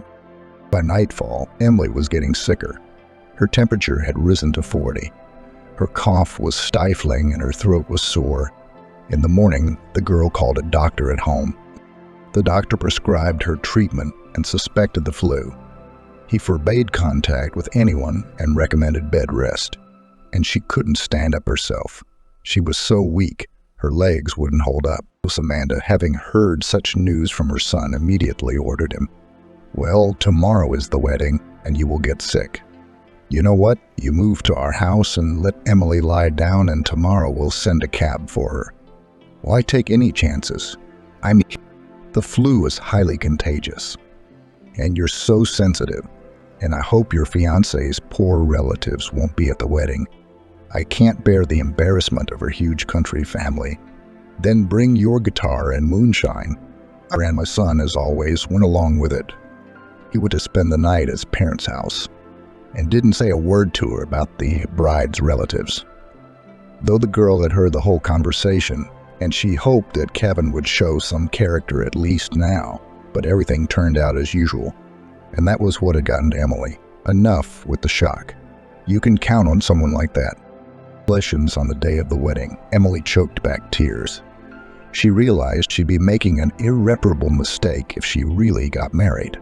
Her husband-to-be would be caught between her and Mommy, and they were no longer comfortable together. Some kind of yoke on my neck myself put on. They are all no matter what I and my family do not put me and my family. But wait, all my tears will be poured out to you. I'll arrange such a wedding for you. No, pray. And then the girl had an almost crazy idea, and she called Olivia. Olivia, hi there. Remember how you said you'd be willing to help me if I needed it? Well, friend, this is exactly the right time. Come over quick, I'll tell you all about it. Olivia came faster than the wind. She really wanted to help and was willing to do anything. Emily told in colors how she had been insulted again by her future mother-in-law, how her fiancé had left her sick and alone. Olivia, help me out. I just now realized that I don't want any wedding. I realize it's ridiculous and weird. The cab will be here soon, but I just now realized that I'll never get along with Kevin's mother. Or anything. I'm not going there. Turns out that's what happens. But I want to teach those snobs a lesson for once. Why don't you go to the registry office instead of me? We're similar in figure and height, and we'll put a veil over our faces so it won't show. And just before the wedding, open your face. Let them all be amazed. You're not losing anything. It'll embarrass them in front of their distinguished guests. I know it's a stupid plan. If you don't want it, you can say no, I understand. But surprisingly, Olivia took such a crazy idea with gusto. You know what? I'm all for it. I love adventures. I can't wait to see their uptight faces. I like the plan. I'll teach that insufferable woman and her little boy a lesson, and then I'll run away. I'm the only one they've seen. Well, we're amazed. Half an hour later, everything was ready. A long, lush dress, a thick veil hiding her face, long gloves. It was easy to confuse the girls. The cab pulled up. Olivia was filled with the anticipation of adventure. Emily wept bitterly, realizing that her hopes for marital bliss were not destined to come true. And she packed her things. Tomorrow she would never be here again. And again she would have to start from scratch. In the meantime, she'd have to find rented accommodation again. The guests were gathered. Photographers, white doves. Kevin was all excited. For some reason, he felt so uneasy, especially when the cab pulled up to the front door. The image of the bride was so mysterious, so unusual. Few people hid their faces under veils nowadays. He whispered softly, "How are you, sunshine? Are you feeling better? Has your fever gone down?" The bride only remained silent and showed a class with her hand. The guy understood it in his own way. So the voices died down after all. All right then, take care of your cords. Emily, you're so mysterious today. Everyone's looking at us. The newlyweds and guests entered the ballroom. Amanda stared at the bride, not understanding why she was so strange and silent. And that ridiculous veil on her head. What happened next shocked everyone. The bride approached the microphone, gently dismissed a strict employee of the registry office, and suddenly sang. She chose such a song to finally amaze everyone. Blamed the words of Satyeva's poem, "I like that you are sick, not with me," sounded. Her voice sounded tender, heartfelt, and pure like rock crystal. Silence immediately reigned in the hall.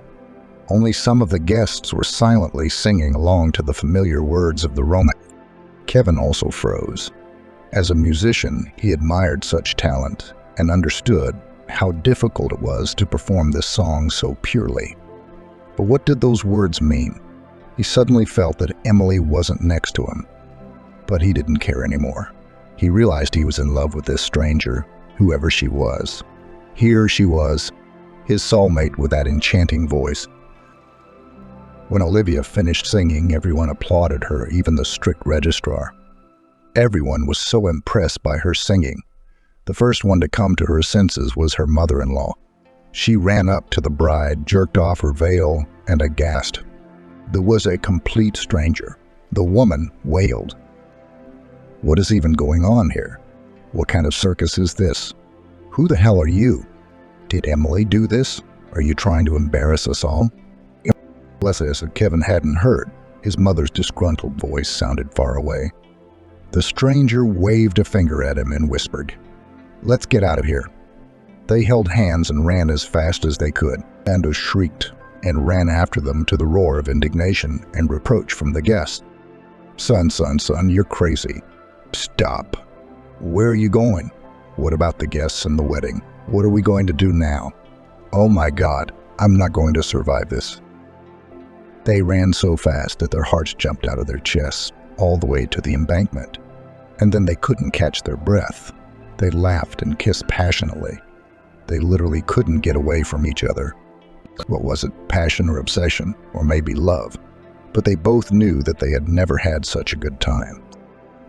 It wasn't until the evening, as if coming to her senses, that Olivia suggested, "Well, fiancé, let's get acquainted. Let's go to my place and celebrate your failed wedding. Since it's been such a crazy day, I feel really bad for Emily. She just asked me to mess with my mother-in-law and ruin the wedding. And I don't know what's wrong with me. I've never had such a good time with anyone. What if Emily loves you and you love her? I'm just an obsession, a mirage. You'll wake up tomorrow and go back to your fiancé." But Kevin already knew exactly the answer and said firmly, "No, Olivia, I won't. We're very different, and it wouldn't have worked out anyway. But I only realized that when I heard your voice, it went straight to my heart. Besides, I'm a musician too. We're soulmates, two halves. I don't need anyone but you. And I'll explain everything to Emily myself, and I won't work for my father's company anymore. No more living someone else's life." When the couple entered Olivia's apartment, the guy was a little confused.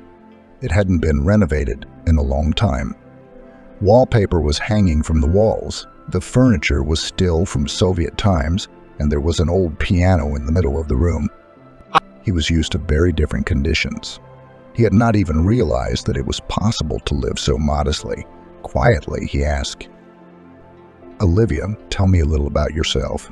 You've been making music for a long time, haven't you? You have a real talent. You're a nugget." "Yes, I am a nugget. I'm a fool in a cafe, not a talent. I'm afraid if you find out everything about me, then all your love will immediately evaporate. But you're right, since we're having an evening of revelations. Listen." She talked at length about how she'd gone from being a successful conservatory student to homelessness, how Emily had saved her, how she'd made her come to her senses. The girl was very afraid that after all this Kevin would just get up and leave. Mostly to that she decided for herself that it was better to be honest. "I don't want to lie." The guy just hugged her tightly and whispered, "Everybody makes mistakes, Olivia, and it's not for me to judge you. I don't care what happened to you in the past. What matters is that in the future you will have me and I will have you. I'm not giving up on my love. Otherwise I'll be a complete idiot." He sat down at the piano and began to play a tune, and Olivia sang again. Both of them felt blissful inside. The mother-in-law rushed to her son's apartment. She thought he was hiding there. But when she saw Emily with the suitcases, she came at her like a fury. "So you're here, you creep. You're the one who put on this disgusting show, aren't you? Tell me, you decided to disgrace our family. I knew right away it was your doing. You sent someone else to take your place. Do you have any idea what you've done?" Kevin ran off with that imposter. My poor boy. He was under so much stress. Emily was no longer silent. She had nothing more to lose. "Yes, that's me. And how did I manage it all? I'm glad. What did you want? You didn't like being a dishwasher? Well, then you'll have to settle for a cleaning lady. How does that sound? I'm sick of being humiliated and nagged by you. I'm leaving and you can live as you like. Have a nice day." Amanda shouted curses at Emily for a long time, but she didn't care. Though it did make her feel bad. I'm the one who's left broke. I guess I'd made up my own mind. But that didn't make it any easier, Emily thought. Miss Olivia also called late at night. She whispered in a happy voice into the phone. Emily, forgive me if you can. We're madly in love. I'm not kidding. He's the best. I didn't mean to, honestly. It just happened. Emily grinned bitterly and replied peacefully, "Be happy, Olivia. You deserve it. Kevin and I wouldn't have worked out anyway." Emily rented a room on the outskirts of town and began to settle in. It was sad. The next day, Kevin came to her house. She told him her new address. He timidly entered, said hello, trying not to look into the eyes of his former fiancée. It was very embarrassing. Emily decided to help him out and was the first to start the conversation. "Kevin, I understand why you're here. We should just sit down and talk, so to speak, to set the record straight. So sit down, I'll make some tea. Don't mind the mess. I haven't settled in yet. It's oddly sad. And anyway, just yesterday we could have been husband and wife. We had so many plans for our lives, and now I'm alone again. I can't believe it's over," Emily thought. Tears rolled from her eyes. She looked away, trying to pull herself together and pretend she wasn't upset. Kevin put his arm around his ex-fiancée and said quietly, "You forgive me. It was all my fault. You were absolutely right. I was living someone else's life. I was following my mother's lead. She was directing me, pulling my strings like a puppeteer. I really loved you, and I believed we could make it work. But yesterday, my life changed.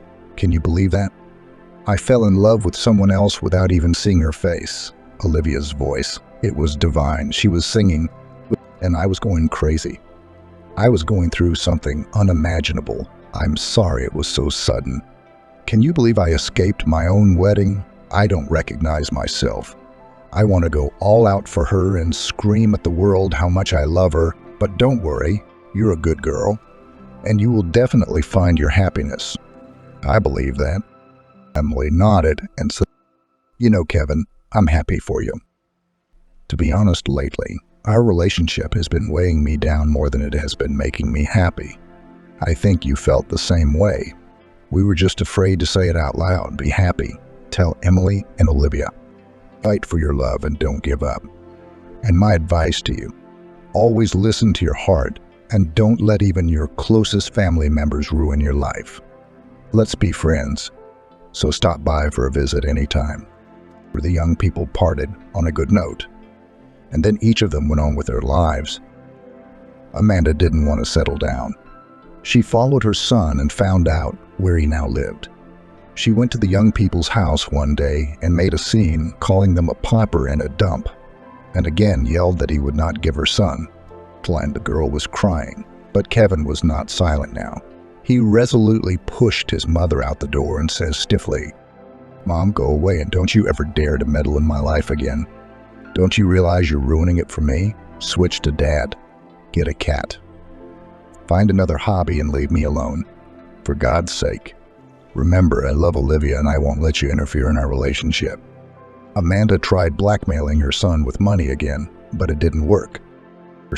"You left your father's company on your own. What are you going to live on? Come back home.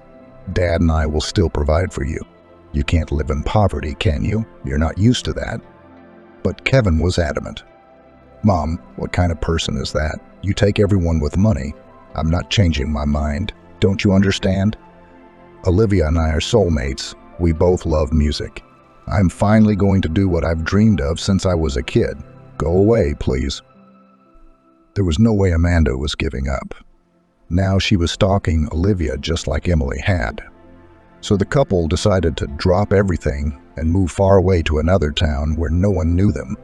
Olivia sold her father's apartment, added Kevin's savings, and were able to buy a small apartment. But that wasn't all the changes in their lives.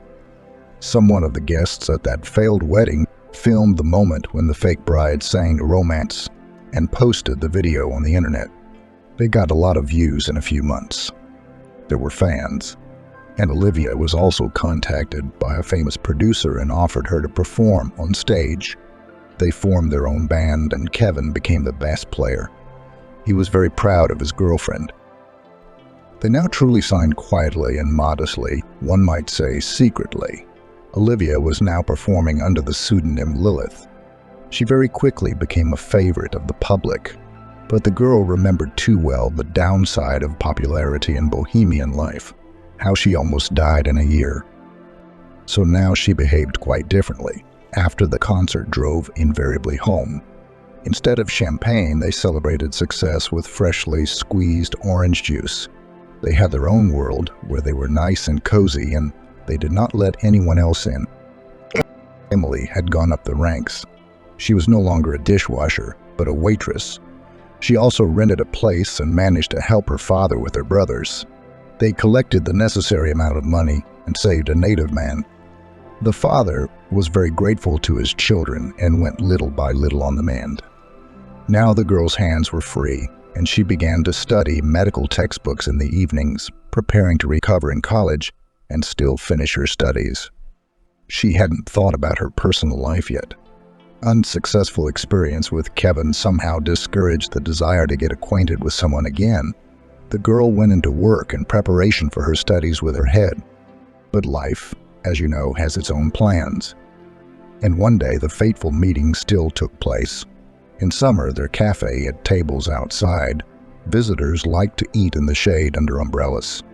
That day, one of the visitors, a pleasant middle-aged man in a business suit, ordered coffee and sandwiches, and for dessert, ice cream with syrup. Emily brought the order. The customer looked at her and thanked her. "Thank you, beautiful. I hope I enjoy my lunch as much as you do. You're the only reason I come here." Emily had long since gotten used to attention from men. She joked habitually and hurried to the next table. Everything was going fine, but suddenly, the very same customer started panting as he tried to loosen the knot of his tie. His eyes widened. Emily ran over to him and helped him remove his tie. "What's wrong with you?" she asked. Major struggled to squeeze abs. "A bee stung me. I have terrible allergies. Help. There's medicine in my briefcase. I always carry it with me." "Breathe calmly and deeply. I'm going to help you now," Emily said. She acted decisively and quickly, remembering the lectures. There was no time to delay, or else shock could set in and the patient could suffocate. Emily pulled out the stinger, iced bite, took the drug out of her briefcase, and injected it into the vein. And it all came out on its own. She didn't even have time to freak out.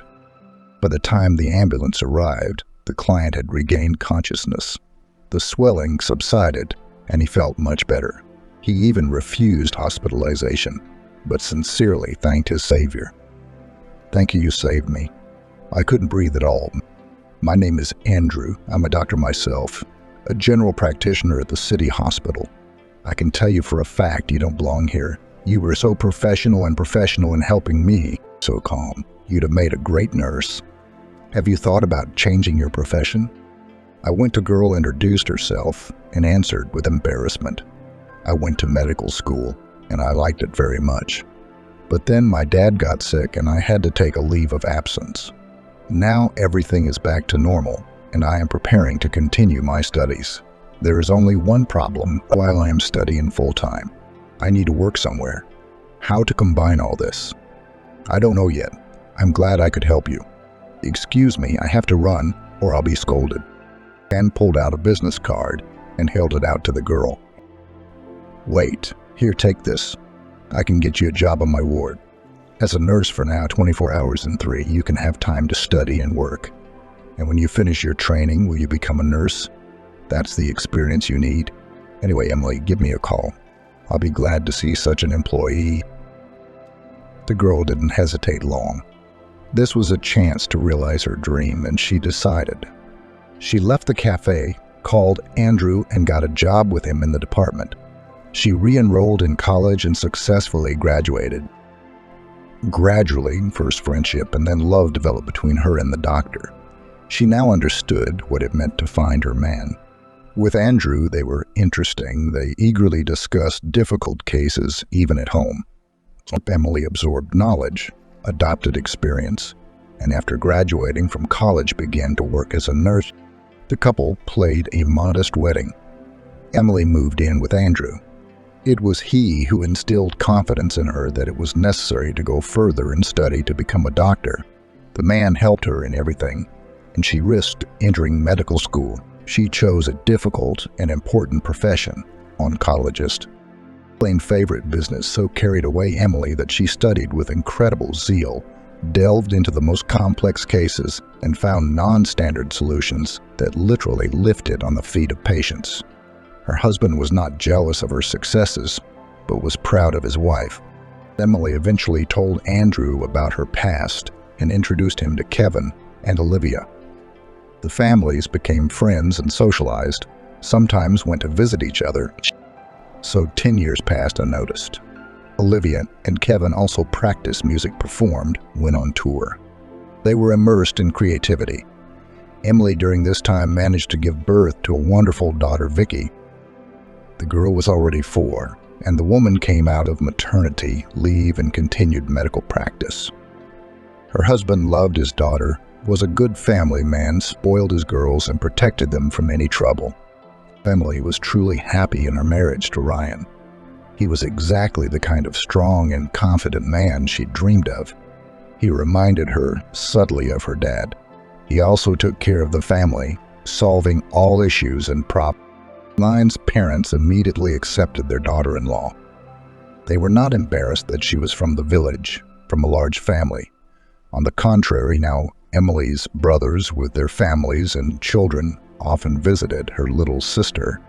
Ryan welcomed them warmly, treating them with respect for his wife's kin. And it was so nice. One day Emily, now the respected Dr. Smith Emily Williams, as usual, led the reception at the polyclinic. There was always a long line to see her. She was able to instill hope even in those who had long ago put a cross and tried to at least a little, but still prolong a person's life.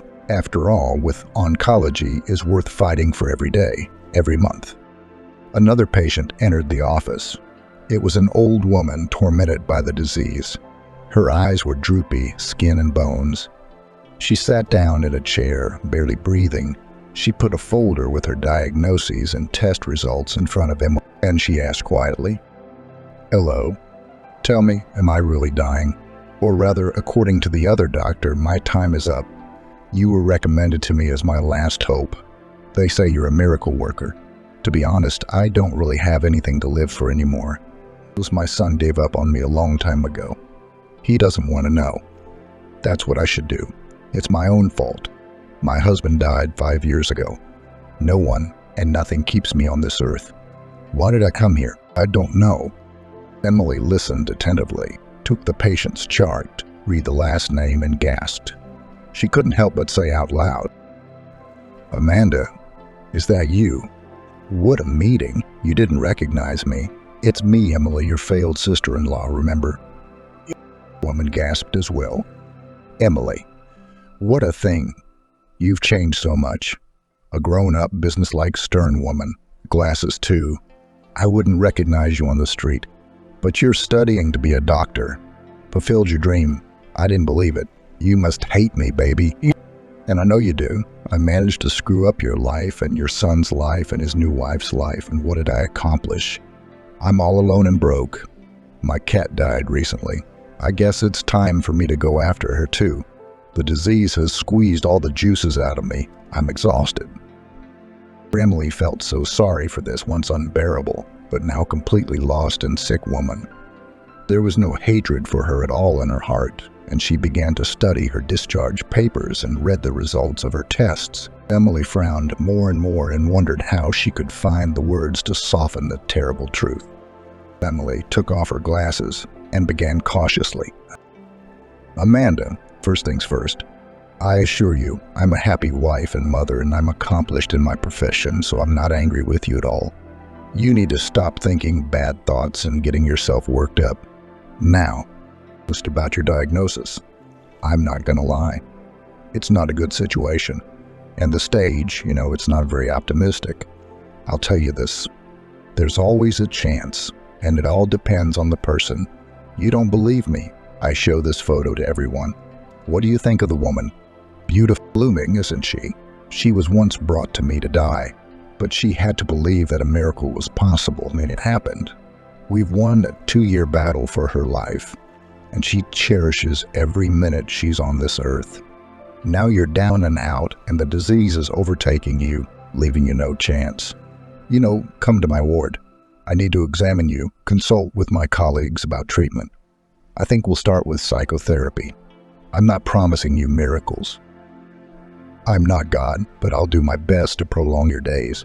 If you agree, I'll see you in the ward on Monday." Amanda nodded. It was still as if she couldn't believe she was facing the very dishwasher she'd harassed and tried to survive. Her former mother-in-law even wept. "Thank you, Emily, for listening, for forgiving me. I'm even a little relieved. I'll think about it." When Amanda left, Emily exhaled, took off her medical cap, and said to the nurse, "In 5 minutes. Take a break. Don't page the next one. I have one important call to make." Sure enough, Emily called Kevin. He didn't pick up right away. There were voices, music. Apparently, there was some kind of rehearsal going on. Kevin shouted excitedly into the phone. "Hi, Tusha. Good for you for calling. Olivia and I are practicing a new song. We want to try to sing a duet. What do you think?" Emily let all his words pass her ears and said sharply, "Kevin, listen to me carefully. I just had an appointment with your mom. She's in a bad way. It's already neglected. She looks really bad and she really wants to apologize. You have to drop everything and come. Also, tell her you'll come to my office and I'll try to do something to make her feel better. I feel sorry for her. And anyway, she's your mom. Whatever." There was silence in the receiver. Something was crackling, and Kevin could barely get it out. "We haven't seen each other in over 10 years. But you're right. I'm flying out right now. Otherwise, I'll never forgive myself for not saying goodbye to my own mother." A couple of days later, Kevin brought his mom to the office himself. How happy she was.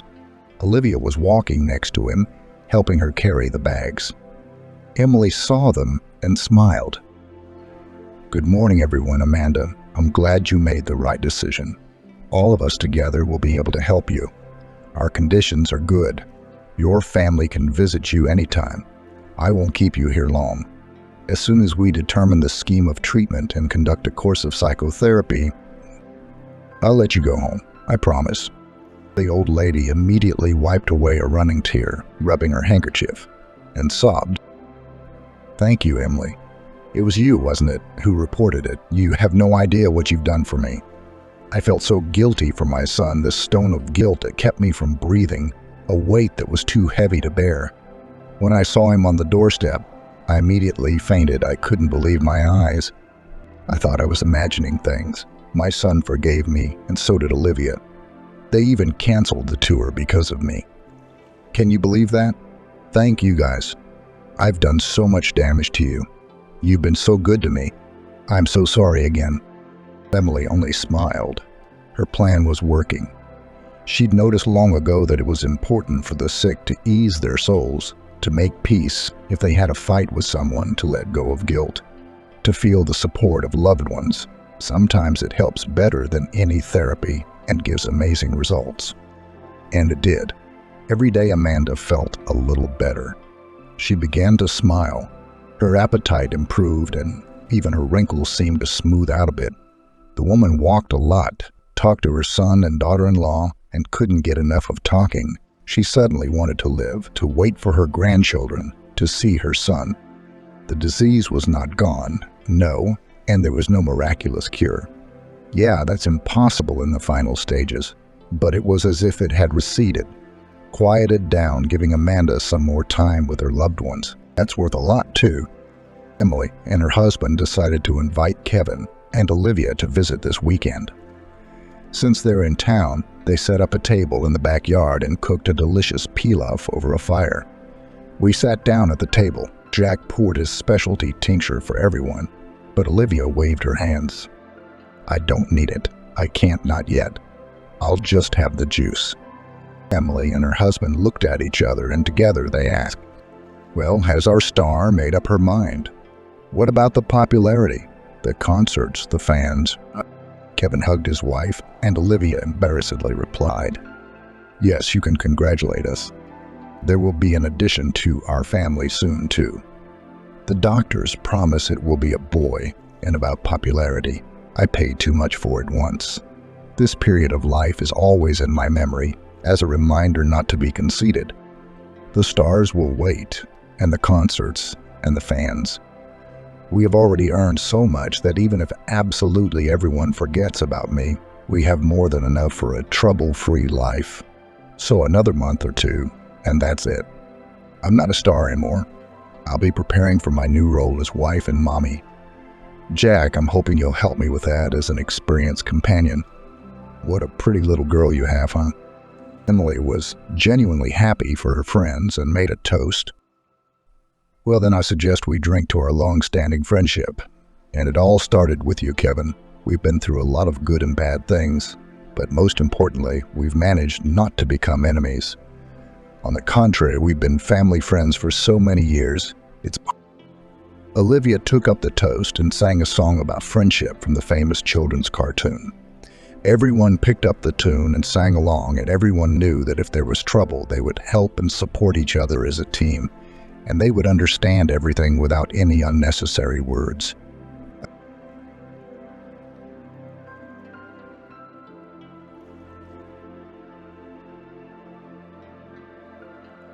Mary stood by the side of the highway and shivered. October was getting colder. She should get a warmer jacket from the pantry.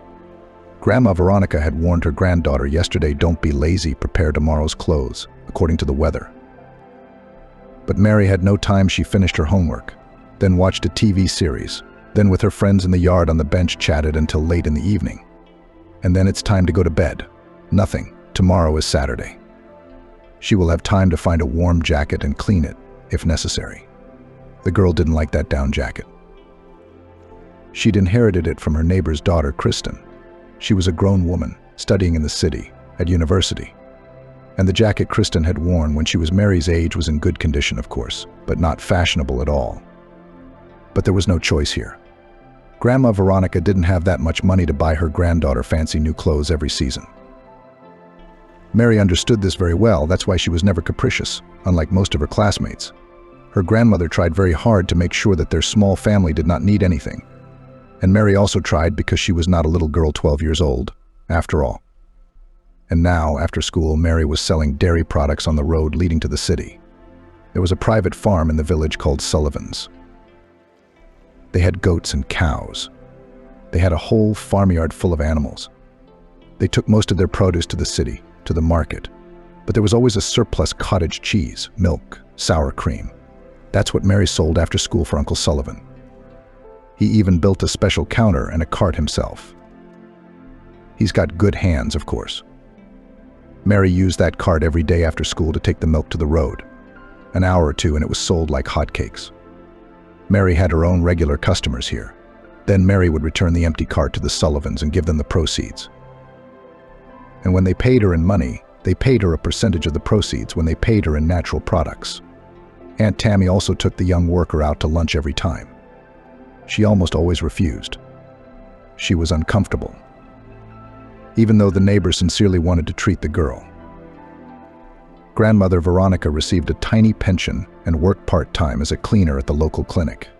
Every morning and every evening she went to the other end of the village to the old two-story building and washed the floors. In the afternoon she did the housework, cleaning, cooking. Mary helped her, of course. But Grandma Veronica usually sent her granddaughter to her room to do her homework. Go better to your math. You'll have time to wave a rag. You'll work hard in life. Right now you're focused on your studies. Mary knew that it was very important for Grandma Veronica that her granddaughter did well in school, made friends with children from decent families, and got an education. The grandmother was very afraid that the girl would repeat the fate of her parents. She loved Mary and dreamed of a better future for her. And not just dreamed, but did a lot for this. For example, bought Mary books. The girl learned to read early, and by the time she was 8 or 9 years old, she had read all the children's books from the meager local library. And then Grandmother Veronica began to buy Mary books in the city on her small pension. Read, my clever girl. You'll learn, you'll get into people, you'll become a respected and important person. And Grandma Veronica often talked to Mary's teachers about the girl's academic performance. She kept a close eye on it. But here everything was just fine. The girl was one of the best students in the class. And no wonder, because grandmother Veronica so much engaged with her granddaughter before school and letters she taught her to write, and numbers to add up. And in general, a lot of interesting and important things about the world told. Mary grew up with her grandmother, who was not even her relative according to the documents. In the village where everyone knew each other, there were no problems with this. Mary's story was common knowledge. Grandma Veronica's son Stephen was a tomboy from childhood. He didn't like to study, nor did he want to. He didn't listen to his mother, and he had no father. Grandma Veronica's husband died when the son was only 2 years old. A heart attack. Unexpected, like a thunderbolt. So the young woman was left a widow with a small child in her arms. She had to carry everything on herself: the house, her son, and her work. Baba Veronica worked as a milkmaid in several shifts at once. How else to feed herself and the child? Stephen grew on his own, like a weed. The woman realized that she should pay more attention to her son, but there was no opportunity. By the time you come back from the evening milking, it's late. And then there's cooking, laundry, and homework to check. Stephen, I must say, has always been a sociable guy. His friends came first. He liked to go out, play with kids, spend time outside the house. At first, his mother was pleased with the easy character of her son. Well, yes, not an angel, of course, but he is a guy. That's normal. But he's so nice to talk to. He's got friends in half the village.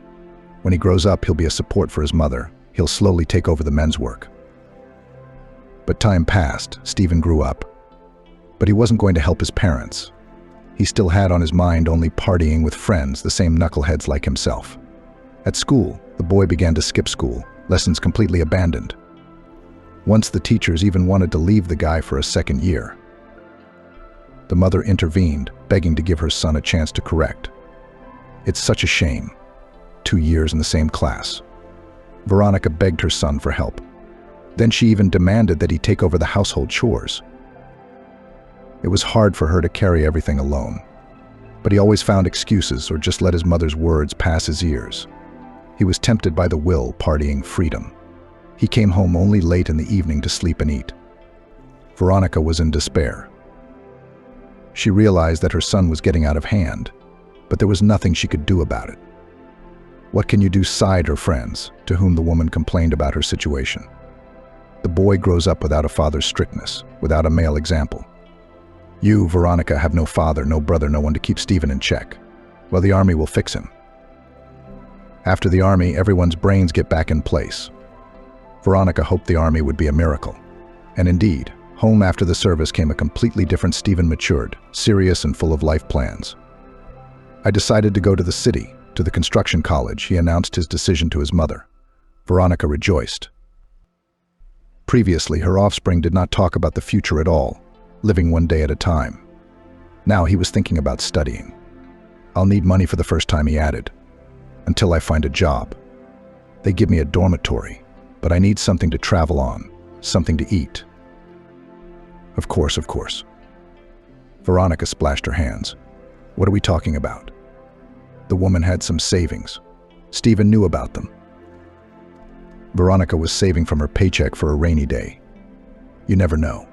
Well, if that was the case, if Stephen decided to study to get on his feet, no money could be spared for that. Veronica was flying on wings back then. Well, look at that. A son getting smart. Stephen got into school and happily informed his mother about it over the phone. He started living on his own in the city. Every month he faithfully showed up for money and told his parents how well he was doing. Now his studies were going well, and he liked it, and the guys were good. Sometimes, however, he asked for a bigger sum. He needed to buy textbooks or repair something in the dormitory. Veronica gave everything, not regretting anything. Then she saved money, sat on bread and water for weeks before the paycheck, just so that her son would be well.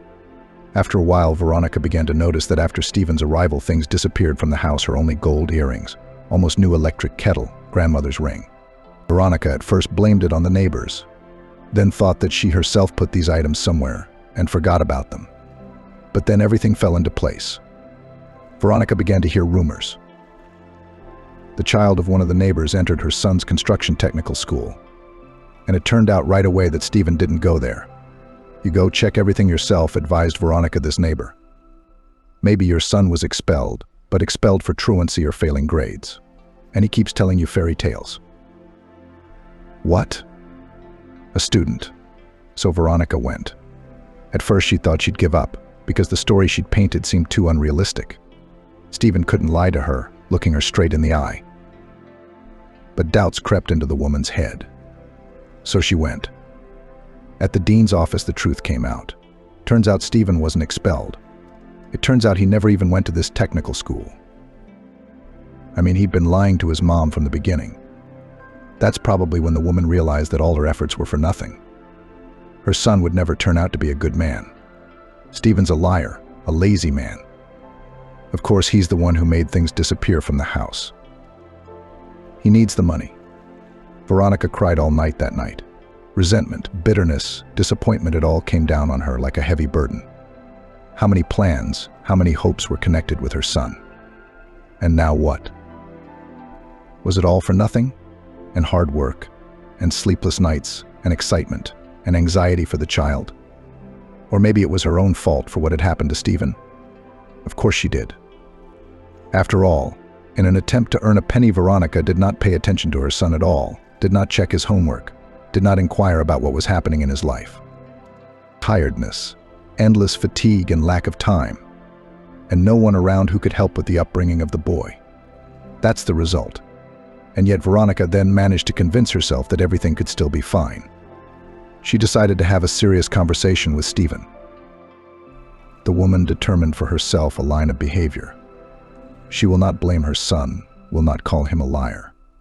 Veronica would simply talk to him seriously and thoroughly. For the first time in a while, it wasn't an easy conversation.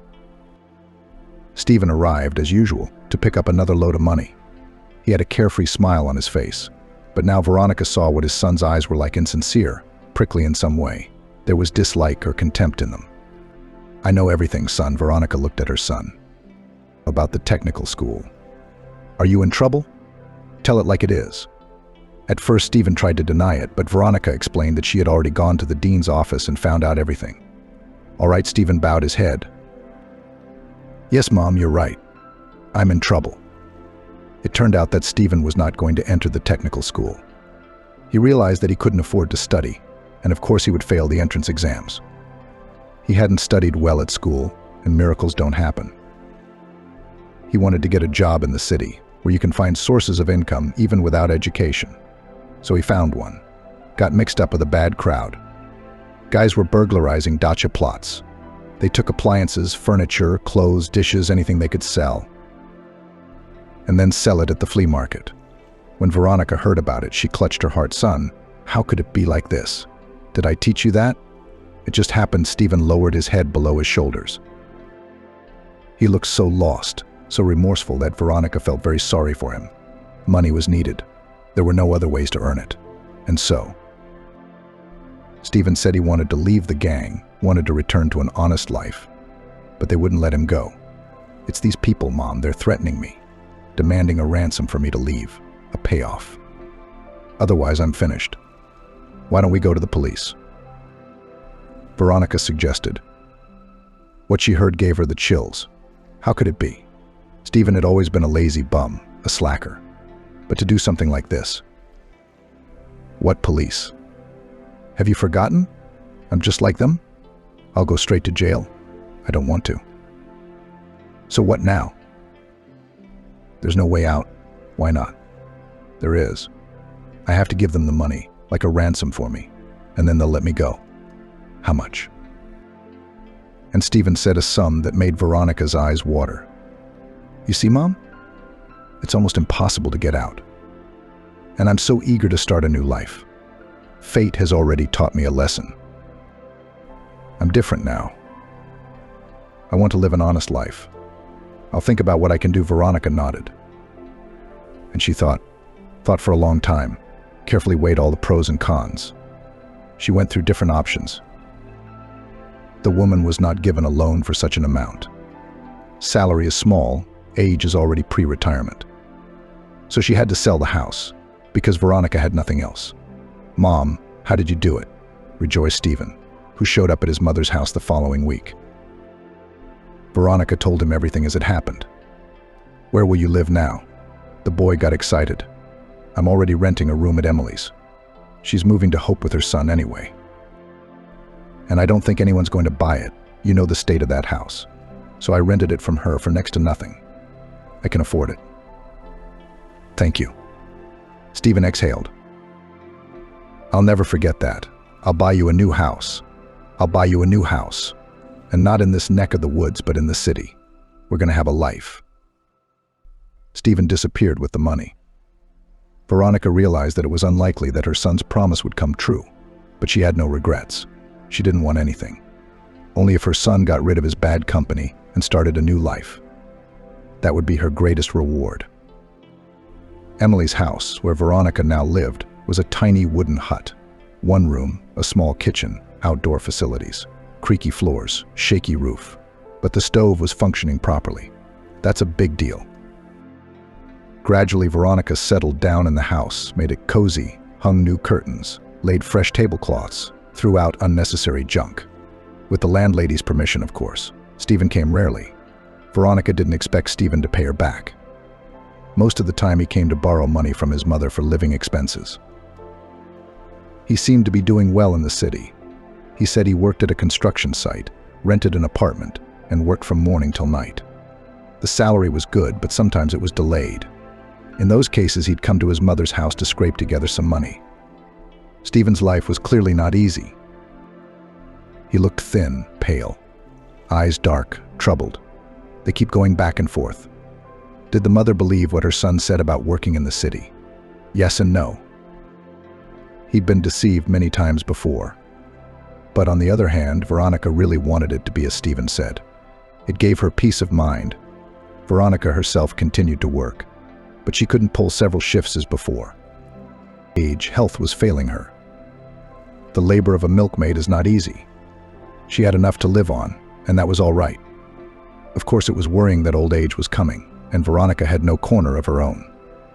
What if Emily's kids decided to sell the house? What then? Where would she go? Veronica couldn't afford to rent a decent place.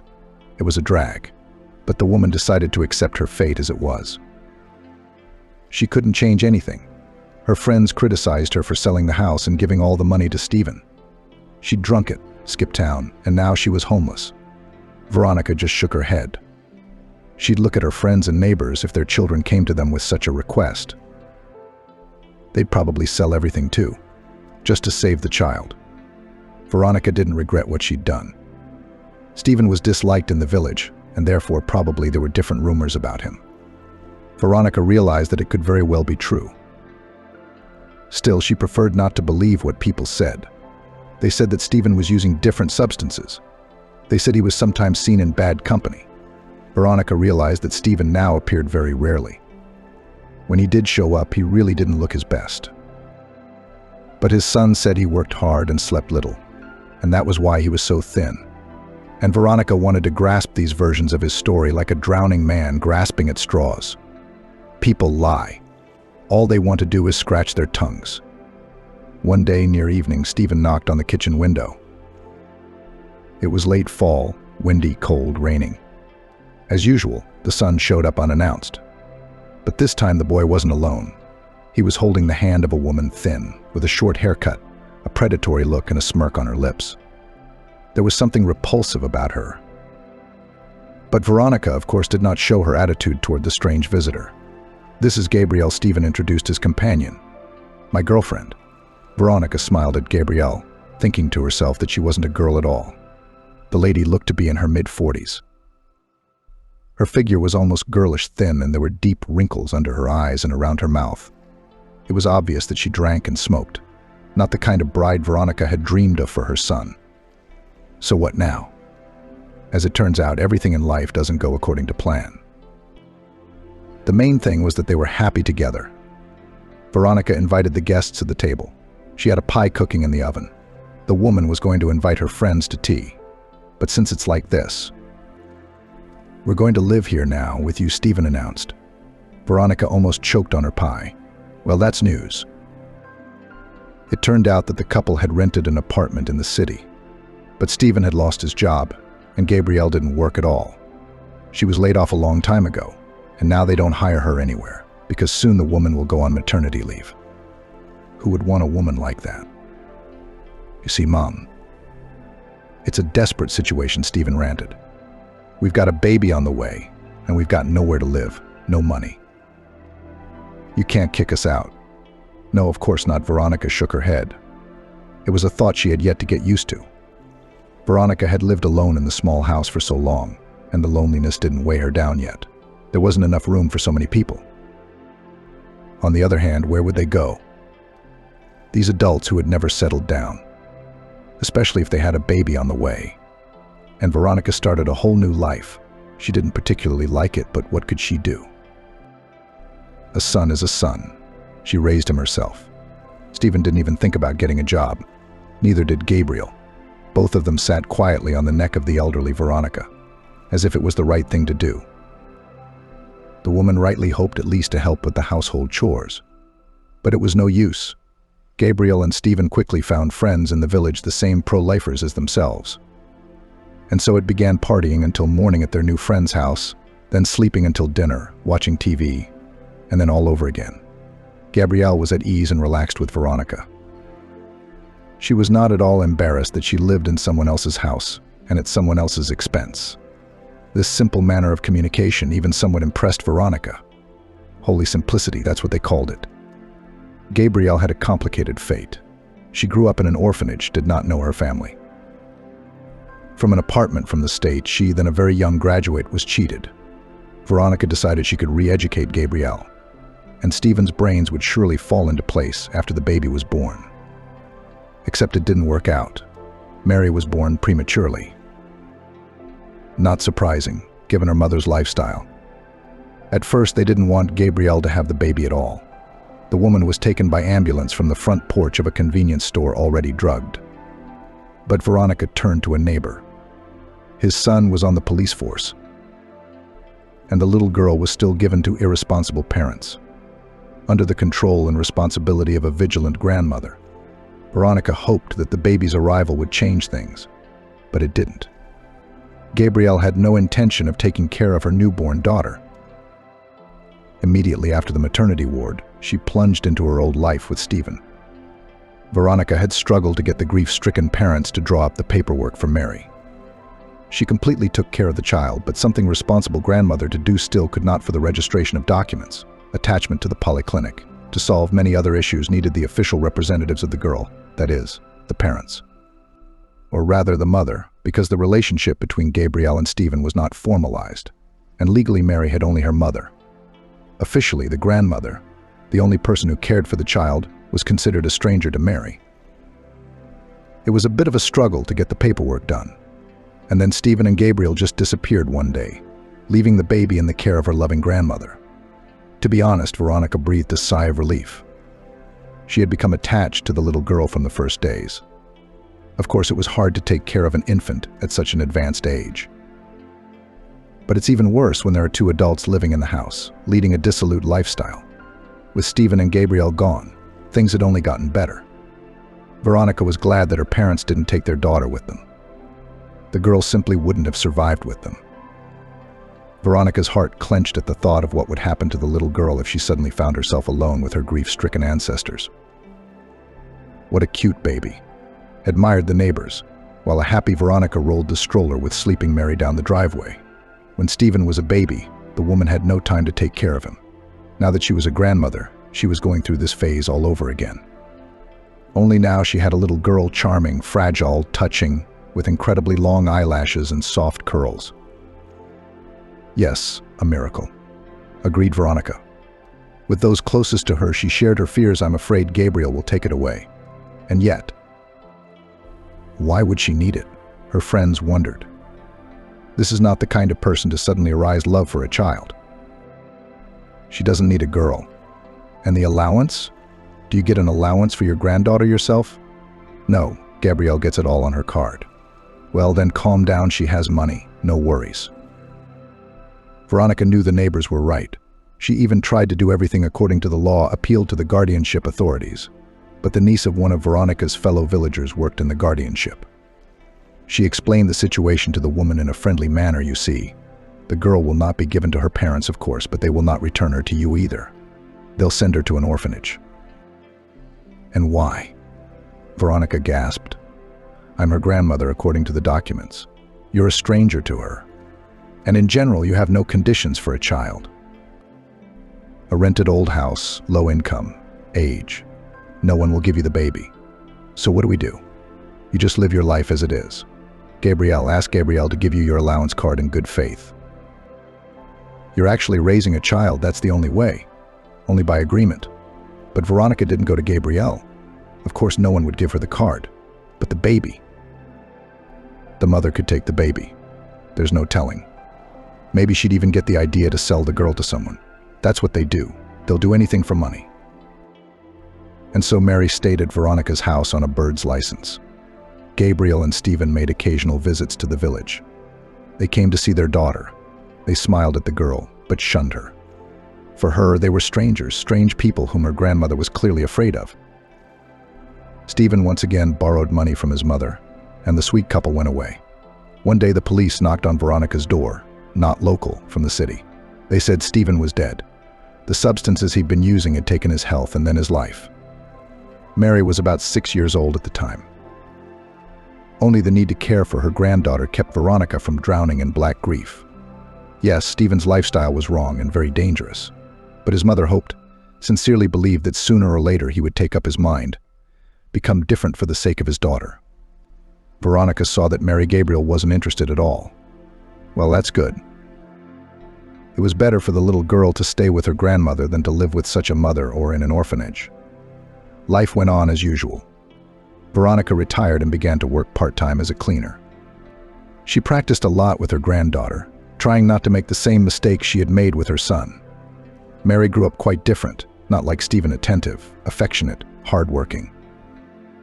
She tried to help her grandmother in everything, which especially touched Veronica's heart. No one had taken such care of her for a long time. Mary studied well, obeyed her grandmother in everything. And then she found a part-time job selling milk at the Savliev's on the road. At first, Veronica was worried who knows who drives there on the road frightened the girl or worse. But then she calmed down. Mary was a smart and clever girl, mature beyond her years. She had a good sense of people and knew how to behave with strangers, and the money the girl earned was not at all superfluous. Mary knew her story. Veronica had told her granddaughter about it 4 years ago. The girl naturally asked questions about her parents. Veronica did not consider it necessary to invent beautiful fairy tales. All the same, someone from the village sooner or later will open her eyes to the truth. There was no hiding the truth. It was better to tell Mary about Stephen and Gabrielle herself, choosing her words carefully so as not to traumatize the child. The granddaughter was not particularly upset, because the girl did not know these people before. So what did she have to worry about? True, Mary would certainly be interested to know more about Gabrielle for her mother was still alive. Mary knew that Gabrielle was somewhere in town. Sometimes they even heard from mutual acquaintances Gabrielle had a new boyfriend, or she was in the hospital again. Veronica prayed to God that Gabrielle would live to see Mary come of age.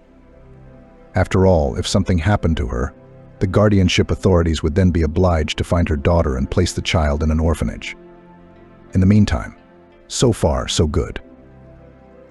Mary never told Baba Vera about it, so as not to upset her. But she often thought about her mother and father. She fantasized about how her fate would have been if they'd been ordinary people.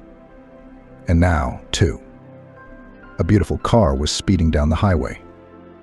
Mary could see a family in it, a middle-aged man at the wheel, a woman next to him, probably his wife, and a girl about her age in the back. All three were laughing and talking almost simultaneously. They were probably discussing something pleasant. Mary smiled as she escorted the car with a glance. Happy. I wish she could be like that. It's all right. Grandma's life is not bad either. When Mary grows up, she will buy a nice house in the city, where she and her grandmother will live together. But she'll have to study first, get a good job. A house. This word has recently become somehow alarming, because recently something happened that was so afraid of Grandma Vera. The owner of the house where Grandma and Mary lived had died, and her children wished to sell the old house. The buyer for such a wreck will not be found quickly, but they have already advertised. So sooner or later, she and Grandma are going to have to move out. But where to? Grandma Vera is very worried about it. She tries not to show it in front of her granddaughter. But Mary notices not a little girl. Recently, the girl heard a conversation between her grandmother and a neighbor. I feel that we will soon go to the world with Mary. Money is not enough to rent a normal room is not enough. I don't know what to do. Beg her Gabrielle and she demands to share her pension. Veronica was very worried about the housing situation. She realized that their modest income would not be enough to rent a normal room. Veronica could not demand money from Gabrielle, fearing that she would take Mary for herself, and the girl would end up in terrible conditions or worse in an orphanage. Mary saw how hard it was for her grandmother, and her heart shrank with pity for the only native person. But how could the girl help in such a situation? Probably the only possible support from her not to create unnecessary problems and earn a little at least for bread and milk. Mary had sold off almost all her goods. There was only 1.5-liter bottle of milk and a jar of sour cream left. Just a little more and we could go back. That was good, because Mary was already freezing in the fresh October wind in her light raincoat. In spite of the cold, Mary sincerely admired the scenery. Behind her was a wide field crossed by a dusty country road. The grass had already withered a little. But not so long ago the steppe was blooming with bright multicolored flowers. But even now it is beautiful here. And on the other side of the highway stretches a forest. The bushes and trees are beautiful now. If Mary knew how to draw, she would have put this beauty on paper, with colors gold, purple, bright yellow leaves, all mixed together. The eye is delighted. Suddenly the girl's attention was attracted by something strange, some movement on the other side of the highway. It was as if the bushes on the left side were moving. Mary looked closely. Was it just a vision? No. On the other side of the road there was a rustle, and the bushes moved again. The girl froze. It wasn't that she was frightened, but it sounded like someone big in the bushes. Mary cautiously approached the old woman. She was clearly distraught and mumbled something inaudible to her son. She seemed to be delirious, perhaps because of hypothermia or some disease. The girl squatted down next to the old woman and softly called out to her grandmother, "Can you hear me? What happened to you?" But the old woman did not react in any way, continuing to mumble and stare somewhere in the void with glazed eyes. Mary realized she couldn't do it alone. She had to call for help. She jumped to her feet and ran back to the road. Her heart was pounding frantically from fear and from running fast. When she reached the roadside, Mary stopped, trying to catch her breath and frantically thinking about what to do next. It would take a long time to get to the village, and it would take a long time to find one of the adults. And the old woman needs help right now. Suddenly she heard the sound of an engine in the distance. A car was coming down the road. Mary waved her arms, trying to get the driver's attention. The car started to slow down. "Please help me. There's a grandmother lying in the bushes. She's sick." Mary, who was out of breath, shouted as she ran toward the stopped car. A middle-aged man got out of the car. After listening to the girl's confused story, he nodded and pulled out his cell phone. "Okay, I see. Now I'll call an ambulance. And you run to your grandmother. See that it doesn't get worse. I'll be right there." Mary exhaled a sigh of relief, thanked the man, and ran back to the old lady. Now at least she wasn't alone in this frightening situation. Help was on the way. Mary shuddered at the old woman's words. It seemed that this grandmother wanted to harm her own son. His name is Leonid. Or maybe it's all a delusion. The old lady's in a terrible state. But what if it's not a delusion? What if this same Leonid right now is watching them from deep in the woods and understands perfectly well that now the girl knows too much? Mary had goosebumps running down her spine. She looked around. It seemed quiet. We must act. The old woman needs help. The girl didn't see any injuries on her body, but there's no telling what her own son had done to her. Maybe he poisoned her? Mary herself cannot help her grandmother. She cannot even lift her. So we must run to the village and call the grown-ups. They'll sort it out for sure. Leaving the tray of unsold goods on the road, Mary ran as fast as she could into the village. She had never run so fast before. The wind whistled in her ears, her hair fluttered behind her back. Soon the girl felt hot. Wasn't it only a short time ago that she was shivering on the road? Already near the village, she met her neighbors, Uncle Peter and Uncle Stanley. The girl, panting, told them everything. "Show me where." Uncle Peter commanded. Mary nodded and ran in another direction. The men followed her. Aunt Angie, Uncle Stanley's wife, heard their dialogue. She immediately rushed into the village. Mary knew that now everyone would know about her terrible discovery. And that's a good thing. The grown-ups would figure out what to do. The responsibility that had weighed heavily on the girl's fragile shoulders seemed to evaporate. The adults were now in charge. On the way, Mary suddenly wondered if she had dreamed it all. The old woman in the bushes, her blue handkerchief, her eyes staring into the distance. But no, the grandmother was still lying in the bushes, only she was no longer talking. Mary was even afraid at first that she was too late for help. She became very frightened. "She's alive," Uncle Peter exclaimed, gently lifting the old woman off the ground. "How did she get here?" Puzzled Uncle Stanley, "It doesn't look as if she'd gone mushrooming." "There's no basket, and it's not a mushrooming place," said one of the crowd. The other villagers came up. Aunt Angie did her job and got everyone on their feet. Among the crowd, Mary saw Grandma Vera. Seeing a loved one, the girl was relieved. "We need an ambulance," exclaimed one of the women. "By the time they reach us, so much time will pass," said Grandma Vera. "The man will freeze. Peter, take her to our house, or Grandma will catch cold in the wind. We'll wait for the doctors there." "I've already called an ambulance," said Uncle Stanley. "But the police too, just in case."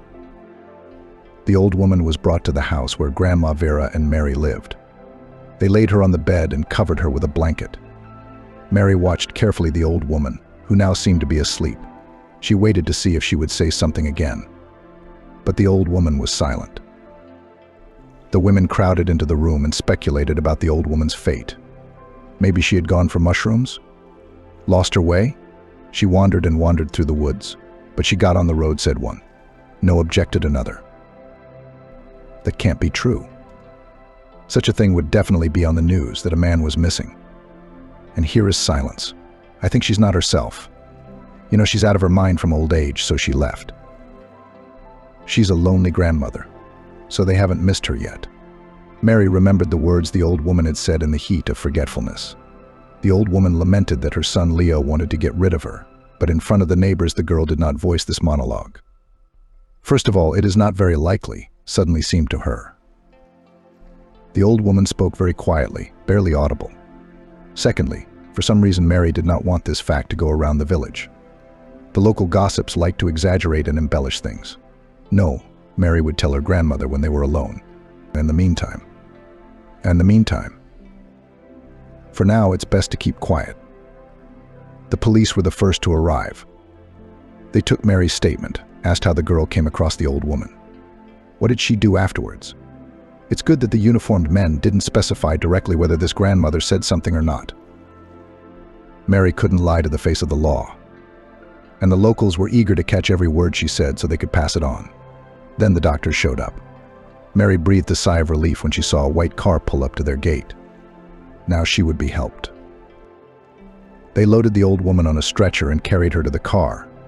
Baba Vera, on realizing this, jumped out after them. From the window, Mary could see her talking to the men in white coats. They're taking her to Springfield, Vera explained when she returned to the house. We should visit her afterward. You don't know what it's like if a person has no one. How does it feel when no one visits you in the hospital? When everyone had gone, Mary told Baba Vera what she'd heard from the old woman. Why didn't you tell the police? Grandmother aghast. I don't know, she shrugged her shoulders. I thought, if the old woman didn't want it, or was she just having some kind of a delusion? That's right, too, agreed Grandma Vera. You're a good girl, you're growing up. You're not a gossip, you don't talk for nothing. You think 100 times, then you speak. Mary smiled at her grandmother. Is she going to be all right? I don't know. I've been trying to ask the doctors, but they've been getting away with it. Let's hope so. We did the best we could. It's a good thing I saw the bushes moving, Mary said, and shrugged her shoulders shakily. She imagined what would have happened to the old woman if the girl had not been on the road at the right time. A week passed. During this time, they found out the identity of the old woman. It turned out that this is a resident of the village, which is located at a distance of about 50 kilometers from the place where Mary found her grandmother. Locals unanimously assured that she lives alone, although she has an adult son. He seemed to live in the city and rarely appeared at his mother's house. The old woman had given up lately. She almost never got out of bed. She could hardly move around the house. And now suddenly she was in the woods and so far from her home. Mary watched with curiosity as Grandma Vera was going somewhere. "Where are you going, Grandma?" asked the girl. "The hospital called me. I gave my phone number to the Felger and asked him to let me know when it would be possible to visit the old woman." "And what? She came to her senses?" Mary exclaimed with joy. All this time she had been very worried about that grandmother. She felt sorry for her. "She came to her senses a long time ago, but the visit was allowed only now," smiled Grandma Vera. "I'll go and visit her. I baked her some pies. The neighbors say that she is a lonely grandmother. It will probably be pleasant to her, such attention." "I'm coming with you," Mary said with confidence. "I want to talk to her too. Is that convenient?" Grandma Vera was confused. "I don't know if it's necessary. After all, I'm the one who found her." "All right, what's the matter now?" "Get ready then. The bus will be here in 15 minutes. Mary thought it would be just like the movie she liked to watch. She and her grandmother would go up to the whitewashed room where the rescued old woman would be lying on a bed, all wrapped in wires. But no. The strict receptionist from the waiting room told the visitors to wait for the patient downstairs on a leather couch. There were already a lot of people here, patients in gowns, pajamas, and slippers, and their relatives and friends who came to check on their own. Soon the old woman appeared. Mary was the first to see her and recognized her immediately. Her grandmother looked much better now, still thin, but her face was no longer that frightening dead pallor, and her light green eyes looked quite conscious and very friendly. "How do you do?" said Baba Vera, waving her hand. Now she too noticed the old woman. The patient smiled and moved towards the visitors.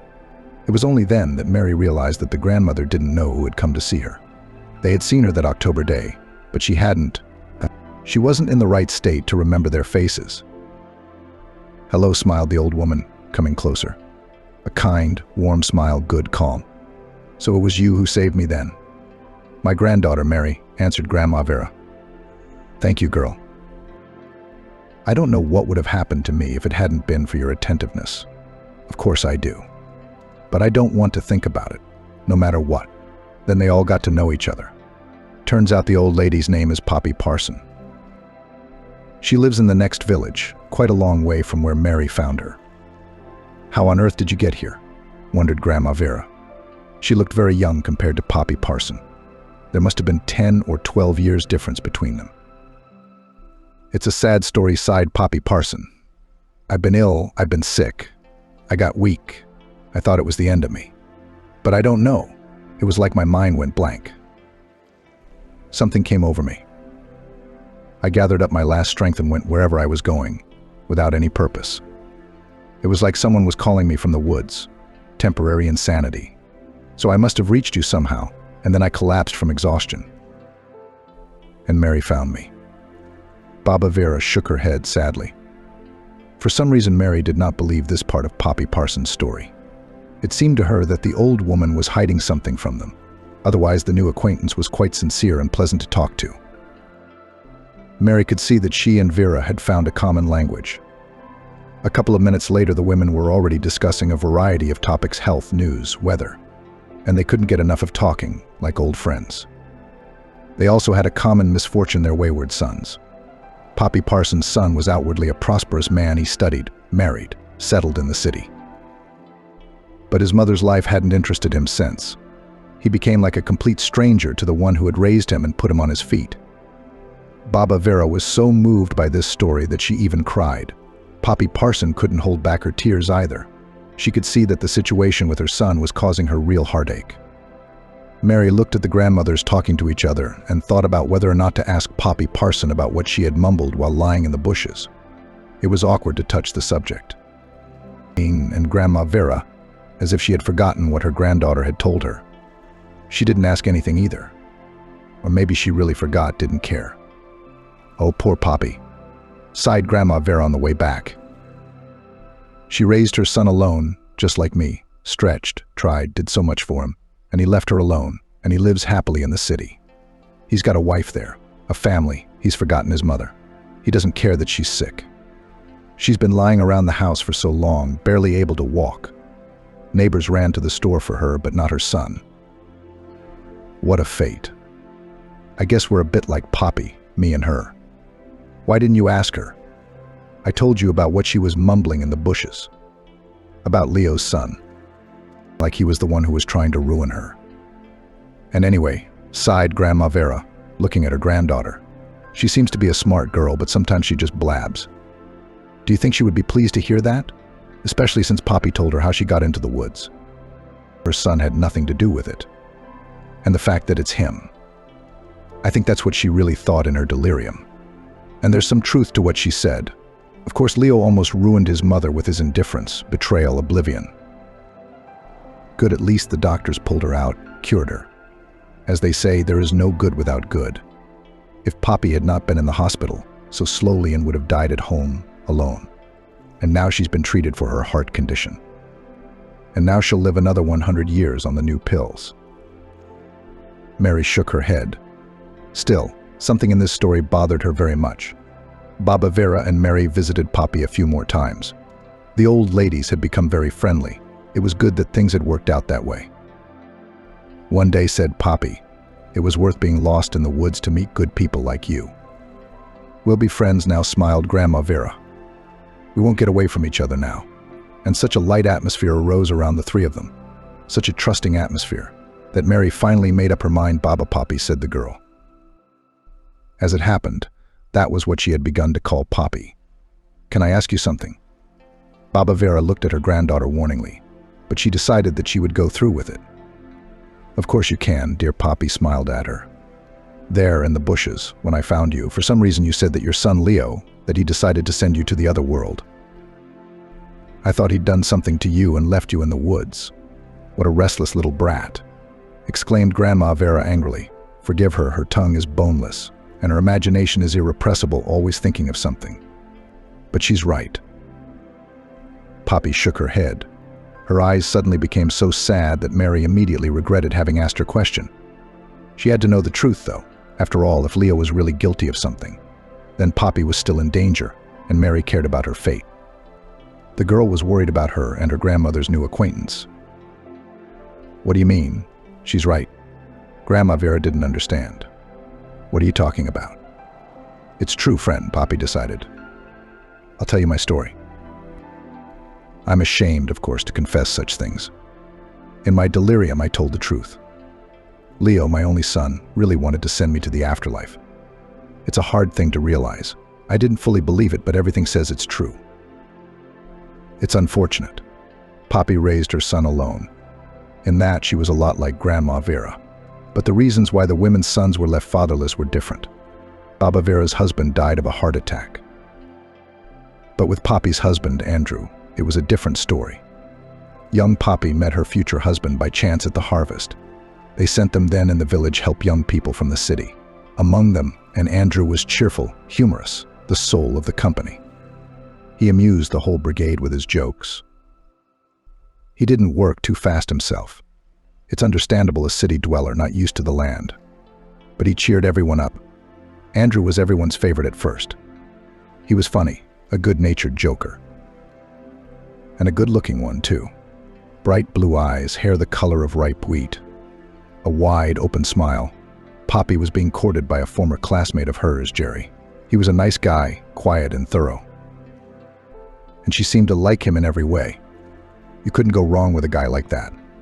With such a family, life will be nourished and measured, right? But against Andrew's background, Jerry suddenly seemed to Poppy somehow small, simple. With the arrival of a cheerful city boy in the village, Poppy's eyes were fixed only on him. And not just her eyes. To the great annoyance of young Poppy, there were girls around Andrew, both local and visiting, making eyes at him, trying to talk to the handsome guy. He didn't say no to anyone. He tried to pay attention to everyone. This caused unpleasant feelings in Poppy's soul, something like jealousy. The girl self-corrected for incomprehensible feelings. Well, what does she expect at all? He is not for her a bird, not her flight. He is so handsome, so modern, so fashionable, as if a guy from the movies. and she's a country shepherdess who gets lost in his presence. No eyebrows as black as felt boots, no statuesque figure, no mop of hair down to her waist, nothing to look at. Why would Andrew want her when he could have anyone? But Andrew chose her. It came as a complete surprise to Poppy. At that moment, the guy approached her at the disco, which was organized in the local club on the occasion of the end of the harvest. Andrew invited Poppy to dance and said words that made the girl dizzy. She had never heard such exquisite compliments, especially to herself. Andrew knew how to choose beautiful words, and his gaze, directed at Poppy, reflected sincere admiration. Much later, Poppy realized why Andrew had taken notice of her.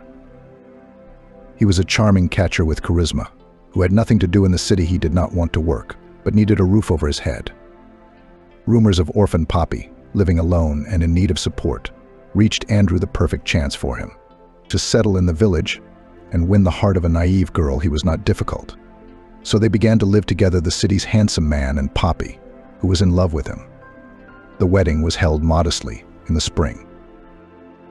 The young people had no money for a party. Poppy worked as a librarian for a small salary, and Andrew worked at odd jobs. Although trained as a painter, he allegedly could not get a job in his specialty. If he could earn money, he spent it on entertainment, pulling his friends into his feasts. Jerry, Poppy's former lover, had a hard time with their separation, but Poppy's heart belonged to Andrew from the day he appeared in the village. Andrew was never able to get used to life in the village house. Andrew had spent his whole life in the city, and therefore the usual village chores were difficult for him. No wood to chop, no fire to light in the stove. He wasn't used to hard work. Poppy had to show and tell him everything. Unprepared was the discovery that the house requires constant attention and repair, and to take care of the site must be regular. In winter, the snow is cleared every day, and water from the well for hundreds of meters to carry is not easy. All this depressed Andrew. Life in the countryside seemed different to him.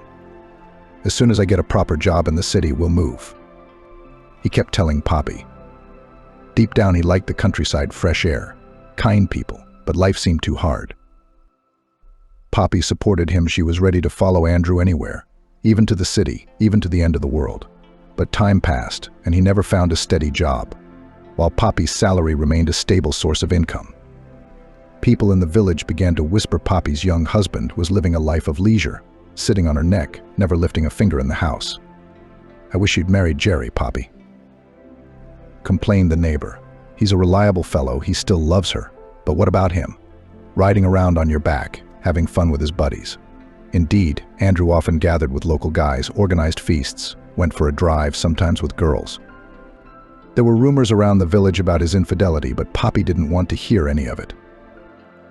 She ignored the talk, though deep down she was afraid for Andrew and possible trouble on the roads. Poppy hoped that having a baby would change family life. Fatherhood usually made men more responsible and mature. She still genuinely loved Andrew for his charm, his blue eyes, and his optimistic attitude. Next to him, the world seemed brighter and fuller. Without him, life seemed dull and gray. But Andrew's actions still offended her.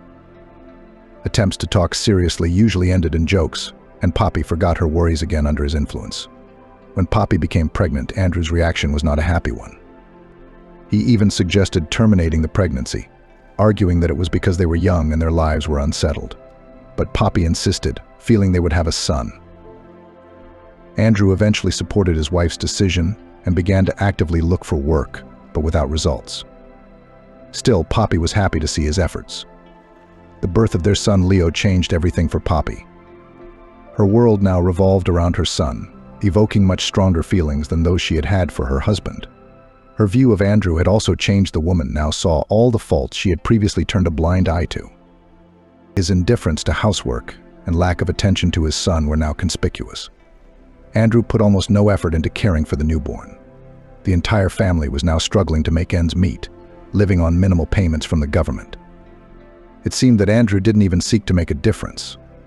There had long been an opportunity to learn how to at least repair something around the house or chop wood, but he had not shown the slightest desire. With the arrival of the baby and Poppy's fascination with motherhood, Andrew tended to avoid the house, spending time with friends. He returned home late, often in a state of alcoholic intoxication, and did not get out of bed until dinner. To his wife's reproaches, Andrew now responded with harshness. and even insults. "Why do you think I don't want to go home?" "Because I hate to look at you," he'd say, which was particularly depressing to Poppy. Pulling on the whole household, especially in the absence of money, was unbearably hard for Poppy.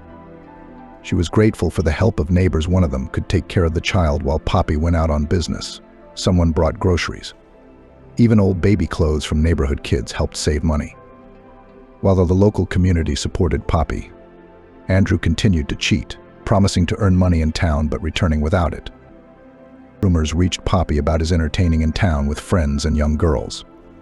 Now she agreed with the opinion of the neighbors about her husband. He behaved unworthily, proved to be lazy and deceitful. Instead of giving the money he earned to his family, Andrew spent it on pleasure. Who do you listen to? Andrew resented Poppy when she questioned him. Your husband or the gossips? Those in town cheated again, gave less than they promised. Yeah, I went to a pub with a friend, had a little drink. There must be some joy in life. When Leo grew up, she decided to divorce because it was unbearable to live like that. Now, working and handling money made it easier. She realized that she could support a child on her own, but to support her son and her constantly unemployed husband, who likes to party, was much more difficult. Ever since Andrew had gone from an attractive blue-eyed guy to a local alcoholic, his charisma and charm had vanished as if they had never existed. The cloudy eyes, the unhealthy complexion, the gaunt look. Andrew was now taking money from his wife's purse, her paycheck he needed for drinks. He wasn't shy about getting funds that way. At first she could not even believe it, looking for other reasons. Maybe one of the children at school took it, maybe she herself put somewhere. But soon the woman realized that it was Andrew who was doing it. That realization was the last straw. For the first time in her life, Poppy gave her husband a real scandal. She expressed everything she thought about him in every possible way. At first he was shocked, and then he almost lashed out at her. Poppy thought that now, after such humiliation, Andrew would attack her. But her husband held back. He just swung. "Get out of my house and out of my life," Poppy said firmly, surprised at the determination in her voice. "We're getting a divorce. I don't want a husband like that. And our son shouldn't have to see that kind of example every day." Yes, Poppy did it for her son's sake first and foremost. Leo deserved to live in a calm and normal environment. A father who constantly spent his time partying and drinking was definitely not what he needed. It's best for everyone, they decided. Andrew, at first frightened, tried to convince Poppy not to make a rash move. For a while he even changed. He stopped drinking and found himself a more or less stable part-time job. However, his determination did not last long. Soon he returned to his old way of life. Poppy, seeing no other way out, divorced him and kicked him out of the house. Where he would go and where he would live now, she no longer cared. The main thing was to keep Andrew away from her and their child. Poppy was calmer and easier without him. It was a paradox. Andrew left and a new phase began in Poppy's life with her son. Life didn't get easier, but at least it became calmer and more orderly. Left alone with her son, it was as if Poppy had found freedom. Leo was still very young and did not have time to get attached to his father, who often disappeared from home or spent time on his adventures. Poppy worked hard. After working in the library, she washed the floors at school to bring home an extra penny. Leo did not need anything. There were clothes and delicious food and toys, although for this had to work very hard. The boy grew up on his own, like many village children, and at first Poppy thought that in time she would find it easier. But the burden of housework remained on her shoulders. Leo did not help around the house, finding a lot of excuses, from a lot of lessons to a pain in the head. At the same time, he always had time to go out with friends and ride his bike. Poppy was lenient about it, thinking it was important for a child to have a happy childhood, and didn't want to hurt her son by not being able to create a complete family for him. Is it really worth depriving Leo of these happy moments of childhood? Let him enjoy it, and when he grows up, he'll realize everything himself, Poppy thought. But as Leo grew up, the situation in the family did not get easier. The boy did not want to help around the house, and his interest in his studies was very superficial. He passed from class to class almost out of respect for his mother, who worked at the same school as a librarian. Poppy asked the teachers and talked to the headmaster. It would have been too shameful for Leo to stay on for a second year. The village treated the hard-working woman with warmth and understanding. But as the neighbor and predicted, everything was going to the end of their story will be sad. Already at school, Leo began to be fond of drinking, began to communicate with not very good company of older guys. Poppy tried to keep those guys away from Leo, even threatened them with the police, but they only laughed at her concern. The situation escalated when Leo was taken to the police for attempted shoplifting.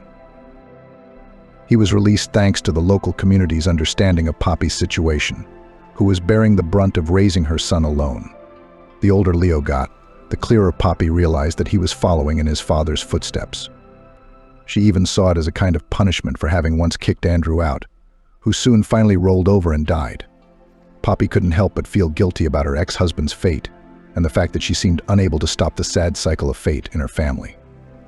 The woman's heart was breaking with pain and despair. Anna tried to talk to Leo, to convey to him the simple truths of life, hoping that she could still change his path. Her mother's words didn't seem to reach Leo, as his blank and indifferent stare testified. Perhaps Poppy should have started acting sooner, but the hustle and bustle of providing a family with a life distracted her, and she hadn't realized it at the time. She believed that the example of parents was the most important thing in education. But she hadn't considered the influence of heredity, which now had such a profound effect on Leo. He began to follow his father's path, taking money from Poppy's bag, coming home drunk, putting everything on his mother's shoulders, living for his own pleasures. After school, he didn't go on to further education, probably because of his poor grades. Poppy tried to get him a job on the farm, but he ran away after a few days. "What are you trying to do, make a slave out of me? I'll be busting my back out there." He complained to his mother and accused her of depriving him of his parental support by kicking his father out. Leo's words hit Poppy where it hurt the most, that maybe she could have done something differently and prevented this outcome. In an instant, she felt very dizzy and realized that it was pointless to argue with her son. When Leo left for the city, Poppy was disturbed but didn't bother him, hoping that perhaps there was something different waiting for him there that wasn't in the village.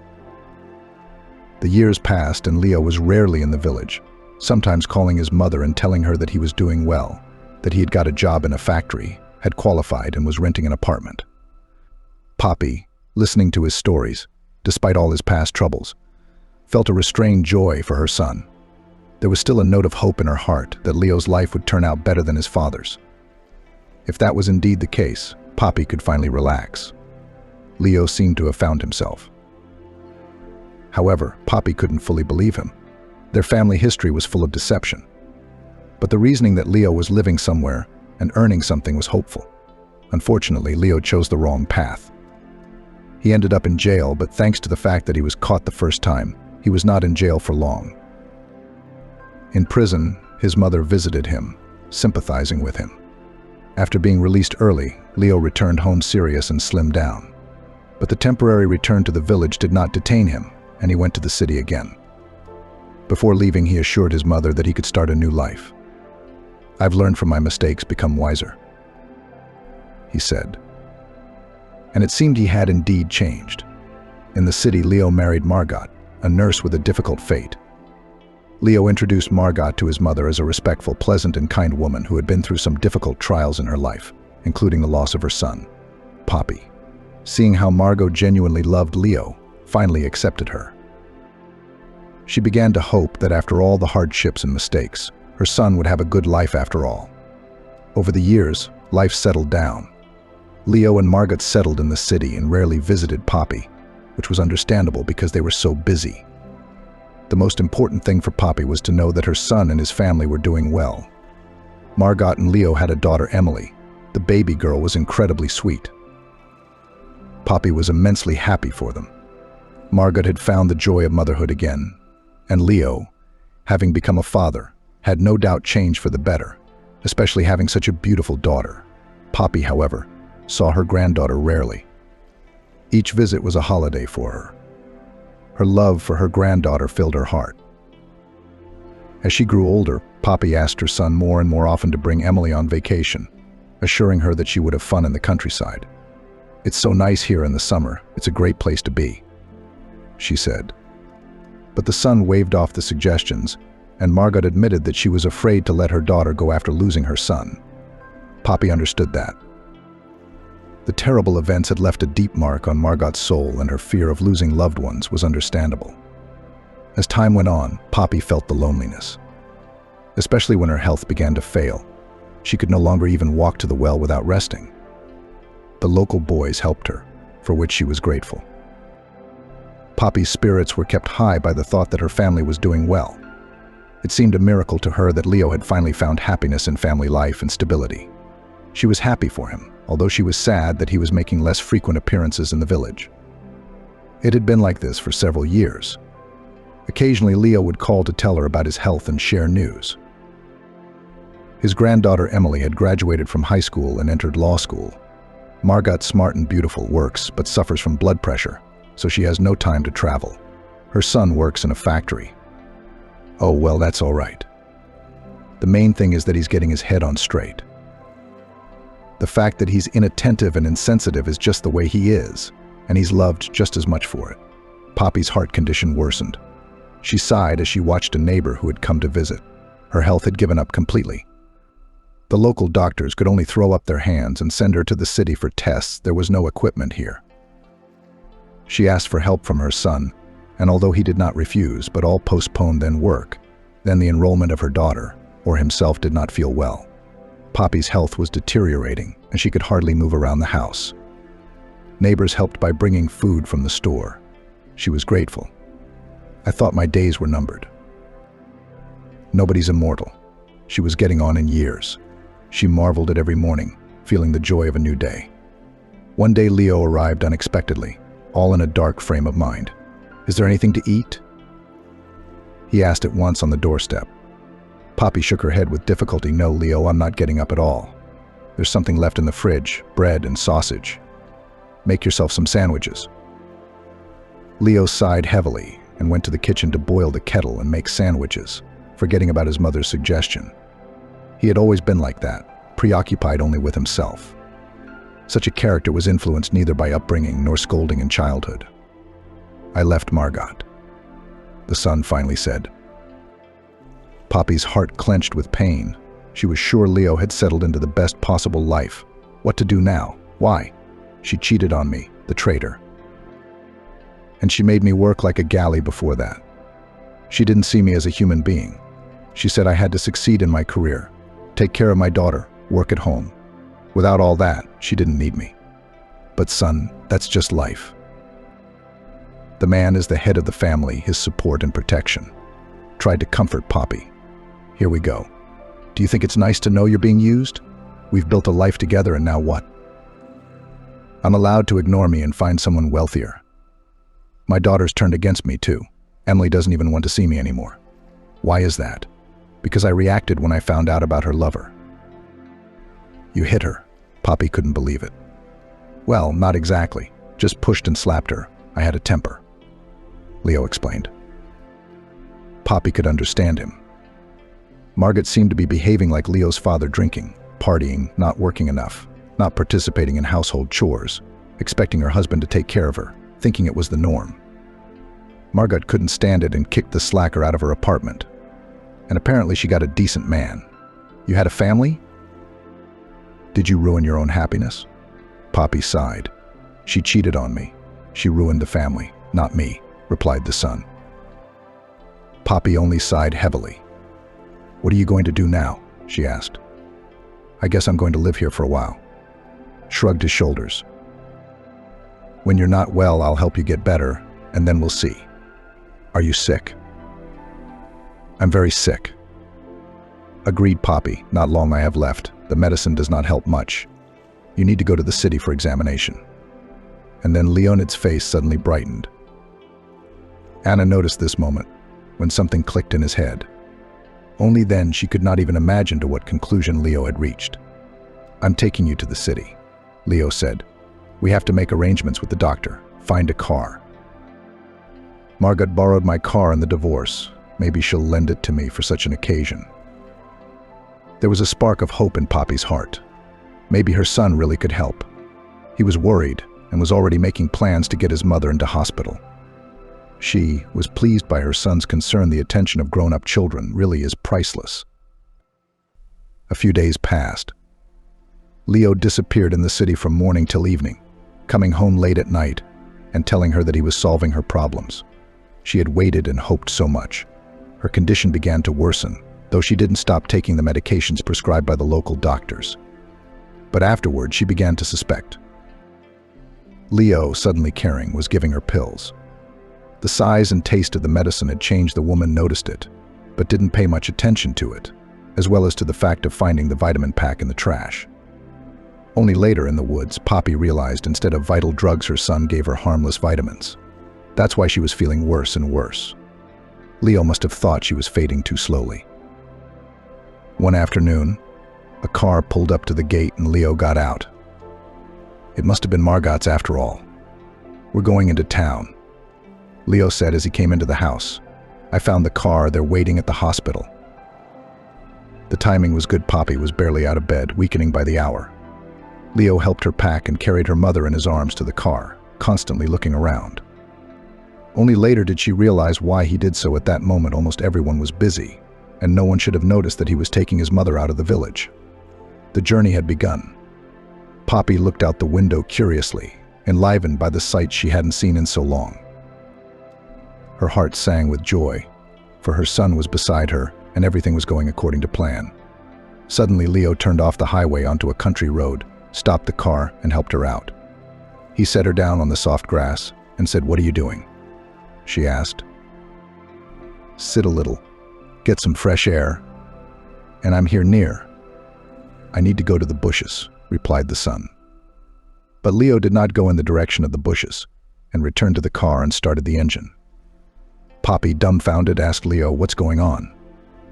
Only now did she realize everything she had not noticed before. Leo said, "You're going to die soon anyway, but my house will be. I'm in debt, I'm being threatened, I'm just hastening the inevitable." "What on earth are you doing?" Poppy gasped, gripped by fear not for herself but for her son. "Don't worry, I won't get caught," Leo said confidently. "The neighbors already know you're better.